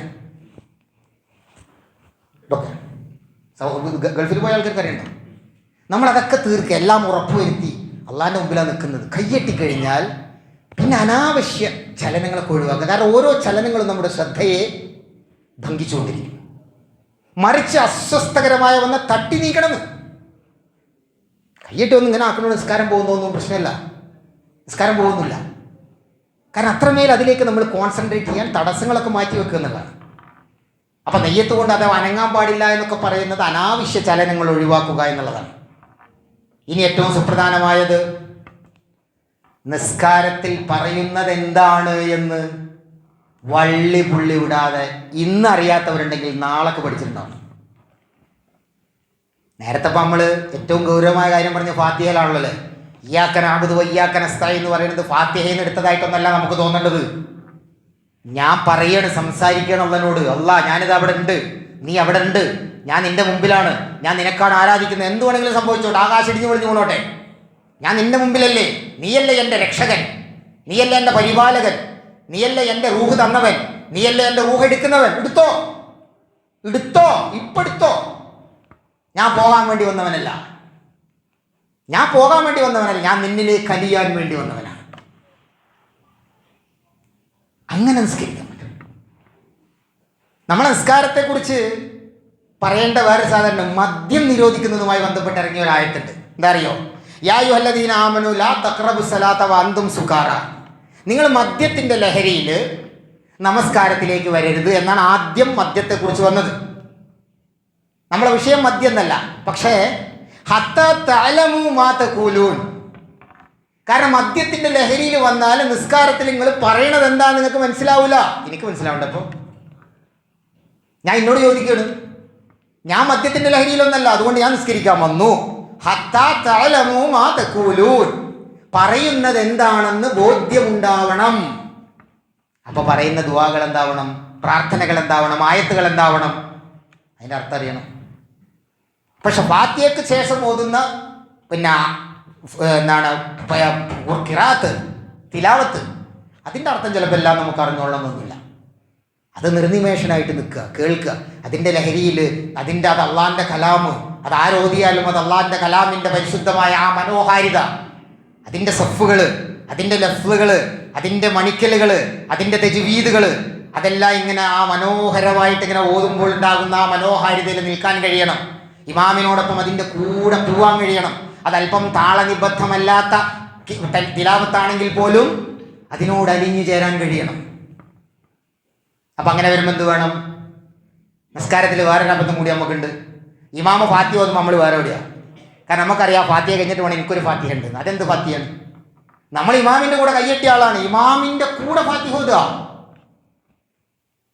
ഇമാം ആമീൻ പറയുന്ന ആ സമയം വരെ കാത്തുക. വലല്ലാലീൻ, നമ്മളും വലല്ലാലീൻ ആമീൻ. ആരൊക്കെ? ഇമാമ്, നമ്മൾ, മാലാകമാർ അഖിലം. പ്രവാചകൻ പറയുന്ന ഒരു ഫർള് നമസ്കാരത്തിൽ ഇമാമും മഅ്മൂമും മാലാകമാരും ആമീൻ പറഞ്ഞത് ഒന്നിച്ചായി പോയാൽ അതുവരെയുള്ള പാപം അല്ലാഹു സുബ്ഹാനഹു വ തആല പുറത്ത്. പാപം പൊറുക്കലിനെ ഉള്ളൂ. എന്നാൽ നമ്മൾ അന്വേഷിക്കുന്നത് തന്നെയാണ്. നമ്മൾ അന്വേഷിക്കുന്നതും പാപമോചനാണ്, അള്ളാഹ് കൊടുക്കുന്നതും പാപമോചനാണ്. പക്ഷെ റേഷൻ അനുസരിച്ച് നമുക്ക് കണ്ട് കിട്ടുന്നില്ല എന്ന് മാത്രം. അതീ പറഞ്ഞ മാതിരി വൈറ്റ് കാർഡ്, ബ്ലൂ കാർഡ് എന്നുണ്ട് പല കാർഡുകളാണ്. നമ്മളാണ് തീരുമാനിക്കുന്നത്. നമ്മുടെ സ്വർഗവും നരകവും ഒക്കെ നമുക്ക് അങ്ങനെ തീരുമാനിക്കാം. അപ്പോൾ നമസ്കാരത്തിൽ ഞാൻ വെറുതെ പലപ്പോഴും പിന്നെ നമ്മൾ അത്തഹിയ അല്ല സുജൂദിൻ്റെ ഇടയിൽ ഒരു ഇരുത്തുണ്ടല്ലോ, ആ സമയത്ത് നമ്മുടെ ഒരു പ്രാർത്ഥന ഉണ്ട്. ഞാൻ പറയണത് ആ പ്രാർത്ഥന വേറെ ദുനിയാവിൽ എന്തെങ്കിലും വേണം. നമ്മൾ പിന്നെ അതിലിരുന്ന് കഴിഞ്ഞിട്ടുണ്ടെങ്കിൽ എന്താണ്? അല്ലാഹുമ്മ ഗ്ഫിർലി വർഹംനി വജ്ബുർനി വർസുഖ്നി വൻസുർനി വഹ്ദിനി വആഫിനി. അതിൻ്റെ അർത്ഥങ്ങൾ പോയി നോക്കിക്കുക. അല്ല അതവർക്ക് വിടാം, ഞാൻ പറയുന്നില്ല. ചില കാര്യങ്ങൾ പറയാതിരുന്നാൽ അതിൻ്റെ ഗൗരവം കിട്ടും. അല്ലാഹുമ്മ ഗ്ഫിർലി, റബ്ബേ നീ എനിക്ക് കൊടുത്തതാ. വർഹംനി, നീ എന്നോട് കരുണ കാണിക്കും. വജ്ബുർനി, ജി ജബ്ബാറല്ലേ, എന്നാൽ എനിക്ക് കൊണ്ടാണ് കാര്യങ്ങൾ നടത്താനുള്ള ഒരു പ്രതാപം, ഒരു ശക്തി, ഒരു ബലം, അത് നീ എനിക്ക് കൊണ്ടാണ്. വർസുഖ്നി, സകല റിസ്കിൻ്റെയും ഉടമനയല്ലേ നീ, എനിക്ക് റിസ്ക് കൊണ്ടാണ്. വർഫാനി, എല്ലാത്തിൻ്റെയും മേലെയുള്ളവനല്ലേ നീ, ഉയരങ്ങളിൽ ഇരിക്കുന്നവൻ, എന്നെ കൂടി ഉയർത്ത്, എൻ്റെ പദവികൾ ഉയർത്ത്. വഹ്ദിനി, റബ്ബേ ഞാൻ ജീവിക്കുന്ന ചുറ്റുപാടുകളിൽ എന്നെ വഴിതെറ്റിക്കാൻ എന്തെല്ലാം വഴികളാണുള്ളത്. ആ വഴികളിൽ നിന്നൊക്കെ എന്നെ രക്ഷിച്ച് റബ്ബേ നീ എന്നെ ഇഹ്ദിന സിറാത്തൽ മുസ്തഖീം, ആ സിറാത്തുൽ മുസ്തഖീം ഉറപ്പിച്ചു നിർത്തണേ. എന്നാലോചിച്ച് നോക്കൂ, ഇത്രയും വലിയൊരു പ്രാർത്ഥന. ആ പ്രാർത്ഥന ചൊല്ലുമ്പോൾ ഇതൊക്കെയാണ് നമ്മൾ ചോദിച്ചതെന്ന് നമുക്ക് മനസ്സിലാക്കണം. അങ്ങനെ മനസ്സിലായവരുണ്ടെങ്കിൽ സൗഭാഗ്യവാന്മാരാണ്. അള്ളാഹു അനുഗ്രഹിക്കുമാറാകട്ടെ. ഇങ്ങനെ നമസ്കാരത്തിൽ ഹുദൂറുൽ ഖൽബും ഖുശൂഉം ഉണ്ടാക്കാൻ കഴിഞ്ഞാൽ പിന്നെ ദുനിയാവൊന്നുമല്ല. മസാക്കീനു അഹ്ലുദ് ദുനിയ, ഇമാം ഇബ്നു തൈമിയ്യ പറഞ്ഞത് മസാക്കീനു അഹ്ലുദ് ദുനിയ, ഈ ദുനിയാവിലുള്ളവരൊക്കെ മിസ്കീന്മാരായല്ലോ റബ്ബേ. എന്തേന്ന് ചോദിച്ചു. കാരണം ഈ പാവങ്ങൾക്ക് നിസ്കാരത്തിൻ്റെ സൗരഭ്യം അറിയാതെ പോയല്ലോ. കാരണം ഇമാം ഇബ്നു തൈമിയ്യ അദ്ദേഹത്തിൻ്റെ നമസ്കാരത്തിൻ്റെ ആ ഒരു ആസ്വാദനം പങ്കുവെക്കുകയാണ്. മറ്റുള്ളവരെ നോക്കുമ്പോൾ അത് മനസ്സിലാവണില്ല. നമ്മളെ നിസ്കാരം മൂന്നാമത്തെ റക്അത്ത് നിസ്കരിക്കുമ്പോൾ ഒരു ഡൗട്ട്, അത് 3ഓ 4ഓ എന്ന്. അപ്പം തന്നെ വേറെ തെളിവൊന്നും വേണ്ടല്ലോ. 4 റക്അത്തുള്ള ഒരു നിസ്കാരത്തിൽ മൂന്നാമത്തെ റക്അത്ത് കഴിഞ്ഞിട്ട് മൂന്നാമത്തെ റക്അത്തിൽ രണ്ടാമത്തെ സുജൂദും കഴിഞ്ഞ് എണീച്ചപ്പോൾ ഇരിക്കണോ മാണ്ടേ എന്നൊരു ഡൗട്ട്. കാരണം അത് 4ആണോ 3ആണോ എന്ന ഡൗട്ട്. അതിൻ്റെ അർത്ഥം ഹുദൂറുൽ ഖൽബില്ല എന്നല്ലേ. എന്ന് വെച്ച് നിസ്കാരം മുടങ്ങിയെന്നൊന്നും ഞാൻ പറയുന്നില്ല. കാരണം അത് പറ്റുന്ന അല്ലാഹുവിന് അറിയാം. അതുകൊണ്ടാണ് അത് 4ആണെങ്കിലും നിങ്ങൾ എന്താക്കിയിട്ട് കൂട്ടുക, 3 ആക്കിയിട്ട് കൂട്ടുക. എന്നിട്ട് നിസ്കരിച്ചിട്ട് മറവിയുടെ സുജൂദ് ചെയ്യുക. അങ്ങനെ നിസ്കരിച്ചിട്ട് പിന്നെ മറവിൻ്റെ സുജൂദ് ചെയ്യാൻ മറന്നിട്ട് സലാം വീട്ടിയവരുണ്ട്. ഞാൻ ഇതിനെക്കുറിച്ചാണ് പറയുന്നത്. കൂട്ടിക്കൊള്ളി. മൂന്നാമത്തെ റക്അത്തായപ്പോൾ എനിക്കൊരു ഡൗട്ട്, ഇത് 4ആണോ 3ആണോ എന്ന്. ഏതായാലും പ്രവാചകൻ പറഞ്ഞ അനുസരിച്ചിട്ട് ഞാൻ 3 ആയിട്ട് കൂട്ടി. അങ്ങനെ എണീറ്റിട്ട് 2 കൂടി നിസ്കരിച്ചു. എന്നിട്ട് മസീഹ് ദജ്ജാൽ എന്നും പറഞ്ഞിട്ട് ഞാൻ എൻ്റെ സലാം വീട്ടി. എണീച്ചതിൻ്റെ ശേഷം മറവിക്കൊരു സുജൂദുണ്ട്, ആ സുജൂദ് ഞാൻ മറന്ന്. അപ്പം എന്ന് വെച്ചാൽ നിസ്കാരത്തിൽ എവിടെയാണ് പിന്നെ നമ്മൾ അള്ളയുമായിട്ട് ചേർന്നത്? നിങ്ങൾ അംഗീകരിക്കുമോ? അല്ലേ? ഞാൻ അംഗീകരിക്കും. നമ്മൾ ഒരു ശ്രദ്ധ ഉണ്ടാവേണ്ടത്. അങ്ങനെ ഓരോ നിസ്കാരങ്ങളും നമ്മളുണ്ടല്ലോ, നമ്മളിതൊക്കെ പറയുമ്പോൾ അങ്ങനെ പറയും, പോരെ മോനെ. ഞാൻ പറഞ്ഞല്ലോ മാറ്റി വെച്ചതാണ്. അതിൻ്റെ ഒരു ഭാഗം മാത്രം ഞാൻ പറയാം. അൽഹംദുലില്ലാഹി റബ്ബിൽ ആലമീൻ ആയിക്കോട്ടെ. നമ്മൾ അങ്ങനെ ഒരു മാനുഷിക തലത്തിൽ നിന്നുകൊണ്ടായിക്കോട്ടെ, ശരിയൊക്കെ തന്നെ, ഈ പറഞ്ഞൊക്കെ തന്നെ. അർ-റഹ്മാൻ അർ-റഹീം ആയിക്കോട്ടെ. ഇതൊക്കെ ഇവിടെ വന്ന് പറയുന്നുണ്ടല്ലോ, ജീവിതത്തിൽ എനിക്ക് ഇതൊക്കെ ബോധ്യപ്പെട്ടിരിക്കണോ? മാലിക് യൗമിദ്ദീൻ ആയിക്കോട്ടെ, ഇയ്യാക നഅ്ബുദു വ ഇയ്യാക നസ്തഈൻ ഒക്കെ കഴിഞ്ഞു. വലിയ ഒരു സൂറത്ത് ഓതി. എന്നിട്ട് അള്ളാഹിനോട് പറയണം, അള്ളാഹ് എനിക്ക് പോരെ എന്നതാ അല്ലാഹു അക്ബർ എന്ന് പറഞ്ഞിട്ട് റുക്കൂ ചെയ്തു. മതി, പക്ഷേ പോരാ. പിന്നെ അള്ളാഹ് പറയണ പോരാ മോനെ പോരാ. വീണ്ടും നമ്മൾ എഴുന്നേൽക്കുന്നു. പോരാ റബ്ബേ എനിക്ക്. ഇതാ ഞാൻ എൻ്റെ നെറ്റിത്തടം, എൻ്റെ ഈ 2 കരങ്ങൾ, എൻ്റെ പാദങ്ങൾ, എൻ്റെ 8 അവയവങ്ങൾ ഞാൻ നിൻ്റെ മുമ്പിൽ ഇതാ സാഷ്ടാംഗം വയ്ക്കുന്നു എന്ന് പറഞ്ഞുകൊണ്ട് സുജൂദിൽ പോയി. എന്നിട്ടും സന്തോഷിക്കാത്ത അള്ളയാണോ നമ്മളല്ല? അല്ലല്ലോ. പക്ഷെ അവിടൊക്കെ ഒരു കണ്ടീഷൻ ഉണ്ട്. സന്തോഷം നമുക്കാണോ അള്ളാഹ്ക്കാണോ? 2 പേർക്കും. അങ്ങനെ നിസ്കരിച്ചാൽ നിസ്കാരത്തിൽ നിന്ന് വിടാൻ തോന്നില്ല. അതുകൊണ്ടാണ് ചിലപ്പോൾ ഇമാമിനെ ചീത്ത അറിയണത്, നിങ്ങൾ എന്താണ് ഫർള് നിസ്കാരമല്ല, നിങ്ങൾക്ക് കുറച്ച് വലിയ സൂറത്ത് ഓതിക്കൂടെ എന്ന് ഇശാ നമസ്കാരത്തിനും സുബൈ നമസ്കാരത്തിനും ഇമാമിനെ മഅ്മൂമ് ചീത്ത പറഞ്ഞ ചരിത്രമുണ്ട്. അത് ചോദിച്ചാൽ കുറച്ച് കടുപ്പത്തിലായി പോയി, കായ് എന്നിട്ടല്ലേ എന്നൊക്കെ ചോദിച്ചു. അത് കുറച്ച് കടുപ്പാണ്. സുബൈക്കൊക്കെ പള്ളിയിലേക്ക് വരുന്ന ആളെന്ന് പറഞ്ഞാൽ, സുബൈക്ക് വരലെന്ന് എന്താണ്? അള്ളാഹിനോട് അത്രയും മഹബത്ത് ഉണ്ടായിട്ടാണ്. എങ്കിൽ സുബൈയിലേക്ക് പള്ളിയിലേക്ക് വരുന്ന ആള് ഇമാമിനോട് കയർത്തെങ്കിൽ അതിൻ്റെ അർത്ഥം എന്താ പറയുക? അയാൾക്ക് നിസ്കരിച്ച് മതിയായിട്ടില്ല എന്നാ. ചെറിയ പൈത മക്കൾ വരെ നിൽക്കുന്നത് കാണുമ്പോൾ നമുക്ക് കൗതുകം തോന്നാറുണ്ട്. എന്നിട്ട് ആ സലാം അങ്ങണ്ട് വീട്ടുന്നു, അസ്സലാമു അലൈക്കും വറഹ്മത്തുള്ളാഹി, അസ്സലാമു അലൈക്കും വറഹ്മത്തുള്ളാഹി. അപ്പം ജനിച്ചത് മനുഷ്യനെ പോലെ. അങ്ങനെയൊന്നും ഹദീസൊന്നും ഉണ്ടാവില്ലെങ്കിൽ എല്ലാ പാപവും തീർന്നാൽ പിന്നെ അങ്ങനെ തന്നെയല്ലേ. എന്നിട്ട് നമ്മളെന്താ ചെയ്യാറ്? കമഴ്ത്തി വെച്ച മൊബൈൽ മലർത്തി വെച്ചു.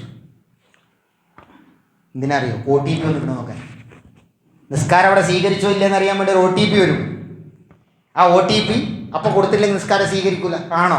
എന്നാൽ അങ്ങനെ തോന്നാറുണ്ട് ഇത് മലർത്തി വെക്കുമ്പോൾ. എന്ന് വെച്ചാൽ ആ സാധനത്തിലാണ് അവൻ്റെ ശ്രദ്ധ മുഴുവൻ. ഞാൻ പറയണത് ലോകത്ത് ഇതിലും വലിയൊരു ഇബ്ലീസ് ഇനി കണ്ടുപിടിച്ചിട്ടില്ല. ഇത്രമേൽ നമ്മുടെ ജീവിതത്തെ ഇങ്ങനെ കണ്ട് അപഹരിച്ചെടുത്ത ഒരു സാധനം. നമ്മുടെ കുടുംബം തകർത്ത അതാണ്, നമ്മുടെ വ്യവഹാരങ്ങൾ തകർത്ത അതാണ്, നമ്മുടെ ദുനിയാവ് തകർത്ത അതാണ്, നമ്മുടെ അള്ളയുമായിട്ടുള്ള ബന്ധം തകർത്ത അതാണ്, നമ്മുടെ സ്വർഗം നശിപ്പിച്ച അതാണ്. അത് വേണം, ഉപയോഗിക്കണം. മുസ്ലിമത്ത് പിന്നോട്ടായി പോകാനൊന്നും പാടില്ല. പക്ഷെ അത് ഉപയോഗിക്കേണ്ടതിന് ഉപയോഗിക്കണം. ഇന്ന് സകലതിനും അതാണ്. അതിലുള്ള ഒരൊറ്റ സാധനം മാത്രമേ നമ്മൾ ഉപയോഗിക്കാത്തുള്ളൂ. അഊദുബില്ലാ. എന്താ അറിയോ? സുബൈക്ക് അലാറം വെക്കൂല. അങ്ങനെ ഒരു ഓപ്ഷൻ കൂടി അതിനുണ്ടല്ലോ. അതൊഴിച്ച് ബാക്കി അതിലുള്ള എല്ലാതും വൃത്തിയിട്ടതും വൃത്തിയുള്ളതും ഒക്കെ നമ്മൾ ഉപയോഗിക്കലുണ്ട്. എന്നാൽ അതുകൊണ്ട് രാവിലെ ഒരു അലാറം വെച്ച് എണീപ്പിക്കാൻ പറ്റുമോ? എന്നിട്ട് പള്ളിയിലേക്ക് എത്തുമോ? അതിനതുകൊണ്ടുള്ള ഉപകാരമില്ല. അപ്പൊ പിന്നെ നമ്മൾ നമ്മളെ തന്നെ ഒന്ന് ചിന്തിക്കേണ്ടതുണ്ട്. അത് ഓർമ്മപ്പെടുത്താനാണ് നമ്മൾ ഇന്നിങ്ങനെ ഉദ്ദേശിച്ചത്. അല്ലാതെ ഒരു ക്ലാസ് ഒന്നായിട്ട് നിങ്ങൾ എടുക്കണ്ട. എന്നെയും നിങ്ങളെയും ഓർമ്മപ്പെടുത്തുക, ഒരു നസീഹത്ത്. നമ്മുടെ നമസ്കാരങ്ങളൊക്കെയും അള്ളാഹു സ്വീകരിച്ചവരാണ്. എല്ലാ നമസ്കാരം അള്ളാഹു സ്വീകരിച്ചിട്ടുണ്ട്, ഒരു സംശയമില്ല. പക്ഷെ അള്ളാഹു നമ്മിൽ നിന്ന് കൂടുതൽ പ്രതീക്ഷിക്കുന്നു. ഒരു ഹലസ, ഒരു നിർമ്മലീകരണം, ഒരു പ്യൂരിഫിക്കേഷൻ, ഒരു ഇംപ്രൂവൈസേഷൻ, ഒരു ഇൻട്രോസ്പെക്ഷൻ. അത് അള്ളാഹു പ്രതീക്ഷിക്കുന്നു. അല്ലെങ്കിൽ അത് ദീനിൻ്റെ ഒരു ആവശ്യമാണ്. ആ അർത്ഥത്തിൽ നമ്മുടെ നമസ്കാരത്തെ നമുക്ക് ശ്രദ്ധയോടുകൂടി നിർവഹിക്കുവാൻ അള്ളാഹു തൗഫീഖ് ചെയ്യുമാറാകട്ടെ. എന്തെങ്കിലും പറയുന്ന സമയത്ത് ഈ പറയുന്ന പോലെ എൻ്റെ ഒരു സംസാരത്തിൻ്റെ രീതിയാണ്. കുറേ കാലം കുട്ടികളെ പഠിപ്പിച്ചുകൊണ്ടാന്ന് തോന്നുന്നു. ആ ഒരു മുന്നിലിരിക്കുന്നത് എന്നേക്കാൾ കഴിവുള്ളവരും വിവരമുള്ളവരാണെന്നുള്ളൊരു ബോധം ചിലപ്പോൾ പോകും. പക്ഷെ പറയുന്ന വിഷയത്തിൻ്റെ ഗൗരവം അതെനിക്കും നിങ്ങൾക്കും ബോധ്യപ്പെടാൻ വേണ്ടിയിട്ടാണ് ഞാൻ ആ ഒരു രീതിയിൽ സംസാരിക്കുന്നത്. എൻ്റെ ഉമ്മ എപ്പോഴും പറയും, എൻ്റെ സംസാരം ചീത്തരണമായിരിക്കണം. അത് നിങ്ങൾ ദയവ് ചെയ്ത് പൊരുത്തപ്പെടും. പക്ഷെ അതേസമയം പറഞ്ഞ കാര്യങ്ങളിൽ എന്തെങ്കിലും പിഴവുകൾ സംഭവിച്ചു പോയിട്ടുണ്ടെങ്കിൽ അത് അല്ലാഹു പുറത്തു മാത്രമാണ് തീരുമാനമാകട്ടെ. നമ്മൾ മനസ്സിലാക്കിയ കാര്യങ്ങൾ, കേട്ട കാര്യങ്ങൾ, ചർച്ച ചെയ്ത കാര്യങ്ങൾ അത് എത്രമേൽ പ്രസക്തമാണ് നമുക്ക് ബോധ്യപ്പെട്ടിട്ടുണ്ടോ അത് കടുകിട വിടാതെ, നേരത്തെ പറഞ്ഞതുപോലെ ഒരു ഉറത്തും പുറത്തു വിടാതെ പൂർണ്ണമായും നമസ്കാരത്തിൻ്റെ വിഷയത്തിൽ മറ്റു വിഷയങ്ങളിൽ എന്നതുപോലെ പാലിക്കുവാൻ അല്ലാഹു നമുക്ക് തൗഫീഖ് നൽകുമാറാകട്ടെ. നമസ്കാരത്തിലൂടെ ദുനിയാവിൽ ഒരു സ്വർഗം കെട്ടിപ്പടുക്കാൻ എനിക്കും നിങ്ങൾക്കും അല്ലാഹു തൗഫീഖ് ചെയ്യുമാറാകട്ടെ. നമസ്കാരത്തിൽ ഖുർറത്തു ഐൻ, കൺകുളിർമ, നമസ്കരിക്കാൻ വെമ്പൽ കൊള്ളുന്ന ഒരു ഹൃദയം, അത് നൽകി അല്ലാഹു എന്നെയും നിങ്ങളെയും അനുഗ്രഹിക്കുമാറാവട്ടെ. നമസ്കരിച്ചിട്ടും മതിവരാത്ത, അല്ലാഹു പ്രണയിച്ച ആ സുന്ദരദാസന്മാരുടെ കൂട്ടത്തിൽ അല്ലാഹു എന്നെയും നിങ്ങളെയും ഉൾപ്പെടുത്തി അനുഗ്രഹിക്കുമാറാവട്ടെ. നമ്മുടെ നമസ്കാരങ്ങൾ ഓരോന്നും അല്ലാഹുവിൻ്റെ പ്രവാചകൻ ഭീതിയോടുകൂടി നമ്മളെ ഓർമ്മിപ്പിച്ച ഒരു കാര്യം, ഓരോ നമസ്കാരക്കാരനും അവൻ്റെ നമസ്കാരം കഴിഞ്ഞ് തിരിഞ്ഞു നടക്കുമ്പോൾ ഒരു ഭാണ്ഡം എന്നതുപോലെ, കറുത്തു മുഷിഞ്ഞ ഒരു തുണിക്കഷ്ണം എന്നതുപോലെ അവൻ്റെ നമസ്കാരം അവൻ്റെ മുതുകിലേക്ക് മാലാഖമാർ വലിച്ചെറിയുമെന്ന് പ്രവാചകൻ പഠിപ്പിച്ചെങ്കിൽ, നമ്മൾ ഓരോരുത്തരും നമസ്കരിച്ച് തിരിച്ചു പോകുമ്പോൾ നമ്മുടെ മുതുകിൽ അങ്ങനെ ഒരു വിഴുപ്പ് ഭാണ്ഡം വന്നു വീഴുന്നില്ല എന്ന് ഉറപ്പുവരുത്താൻ നമുക്ക് കഴിയണം. അല്ലാഹു തൗഫീഖ് ചെയ്യുമാറാവട്ടെ. നമ്മുടെ കൂട്ടത്തിൽ ഇന്നലെ അല്ലെങ്കിൽ കഴിഞ്ഞ ക്ലാസ്സിൽ ഇതുപോലെ നമ്മുടെ കൂടെ ഉണ്ടായിരുന്ന പല ആളുകളും നമ്മളോടൊപ്പമില്ല. അവരൊക്കെയും അവർ ചെയ്തു പോയ നമസ്കാരങ്ങളൊക്കെയും നമസ്കാരത്തിൻ്റെ പ്രസക്തിയിലൂടെ നാളെ സ്വർഗം പുൽകുന്ന സൗഭാഗ്യവാന്മാരുടെ കൂട്ടത്തിൽ നമ്മളോടൊപ്പം അല്ലാഹു ഉൾപ്പെടുത്തി അനുഗ്രഹിക്കുമാറാവട്ടെ. നമ്മുടെ കൂട്ടത്തിൽ നമസ്കരിക്കാൻ വേണ്ടി പള്ളിയിലേക്ക് വരാൻ മനസ്സ് തുടിച്ചിട്ടും നടന്നൊന്നും ഇങ്ങോട്ട് എത്തിപ്പെടാൻ കഴിയാതെ വീട്ടിൽ നിന്ന് നമസ്കരിച്ച് തൃപ്തിപ്പെടേണ്ടി വന്ന, അവരെ ഭാഷയിൽ ദൗർഭാഗ്യവാന്മാരാണെന്ന് സ്വയം മുദ്രകുത്തിയ ആ പാവം സഹോദരീ സഹോദരന്മാർക്ക് അല്ലാഹു അവിടെ നിന്ന് നമസ്കരിച്ച നമസ്കാരങ്ങൾക്കും പള്ളിയിലെ നമസ്കാരത്തിന്റെ പ്രതിഫലം നൽകി അനുഗ്രഹിക്കുമാറാവട്ടെ. അതിന് കഴിയുന്നവനാണ് അല്ലാഹു. അതല്ലെങ്കിൽ അവർക്ക് പൂർണ്ണ ആരോഗ്യം നൽകി ഇതുപോലെ പള്ളിയിലേക്ക് വരാനുള്ള ആരോഗ്യം നൽകി അവനെ അനുഗ്രഹിക്കുമാറാവട്ടെ. ഏറ്റമേറ്റം വീണ്ടും വീണ്ടും വീണ്ടും വീണ്ടും റബ്ബേ നമസ്കരിക്കാൻ വേണ്ടിയാണ് ചോദിക്കുന്നത്. ഞങ്ങൾക്ക് നീ ആയുസ് താ റബ്ബേ. റബ്ബേ ഞങ്ങൾക്ക് നീ ആയുസ് താ. ജീവിച്ച് കൊതി തീരാനല്ല, നമസ്കരിക്കാൻ നമസ്കരിച്ച് സ്വർഗം പോകാൻ റബ്ബേ നീ ഞങ്ങൾക്ക് സൗഭാഗ്യം നൽകണമേ തമ്പുരാനെ. ഞങ്ങളുടെ നമസ്കാരവും ഞങ്ങളുടെ ആരാധനാ കർമ്മങ്ങൾക്കും ഒരു തരത്തിലും ബുദ്ധിമുട്ടുണ്ടാവുന്ന രീതിയിലുള്ള ഭരണവും ഭരണകൂടങ്ങളും ഭരണസാരഥികളെയും മാറ്റി ഇസ്ലാമിനെയും മുസ്ലിങ്ങളെയും ഇസ്ലാമിയത്തിനെയും അംഗീകരിക്കുന്ന, അതിനെ അനുവദിക്കുന്ന, സ്വാതന്ത്ര്യം നൽകുന്ന ഭരണാധികാരികളെ നൽകി ഞങ്ങളെ നീ അനുഗ്രഹിക്കണമേ തമ്പുരാനെ. റബ്ബനാ ആതിനാ ഫിദ്ദുനിയാ ഹസനത്തൻ വഫിൽ ആഖിറതി ഹസനത്തൻ വഖിനാ അദാബന്നാർ. റബ്ബനാ ഹബ് ലനാ മിൻ അസ്വാജിനാ വദുർരിയ്യാതിനാ ഖുറത അയ്യുനിൻ വജഅൽനാ ലിൽ മുത്തഖീന ഇമാമാ. റബ്ബനാ ളലംനാ അൻഫുസനാ വഇൻ ലം തഗ്ഫിർ ലനാ വതർഹംനാ ലനകൂനന്ന മിനൽ ഖാസിരീൻ. ربنا لا تزغ قلوبنا بعد إذ هديتنا وهب لنا من لدنك رحمة إنك أنت الوهاب. ربنا لا تسلط علينا من لا يرحمنا ولا يخافك فينا. ربنا لا تحملنا ما لا طاقة لنا به واعف عنا واغفر لنا وارحمنا أنت مولانا فانصرنا على القوم الكافرين. ربنا لا تسلط علينا من لا يرحمنا. ربنا لا تسلط علينا من لا يرحمنا ولا يخافك فينا. ربنا تقبل منا إنك أنت السميع العليم. وتب علينا إنك أنت التواب الرحيم آمين آمين برحمتك يا أرحم الراحمين وصلى الله تعالى وسلم على خير خلقه سيدنا محمد وآله وصحبه أجمعين سبحان ربك رب العزة عما يصفون وسلام على المرسلين والحمد لله رب العالمين أقول قولي هذا أستغفر الله لي ولكم وآخر دعوانا الحمد لله رب العالمين السلام عليكم ورحمة الله وبركاته.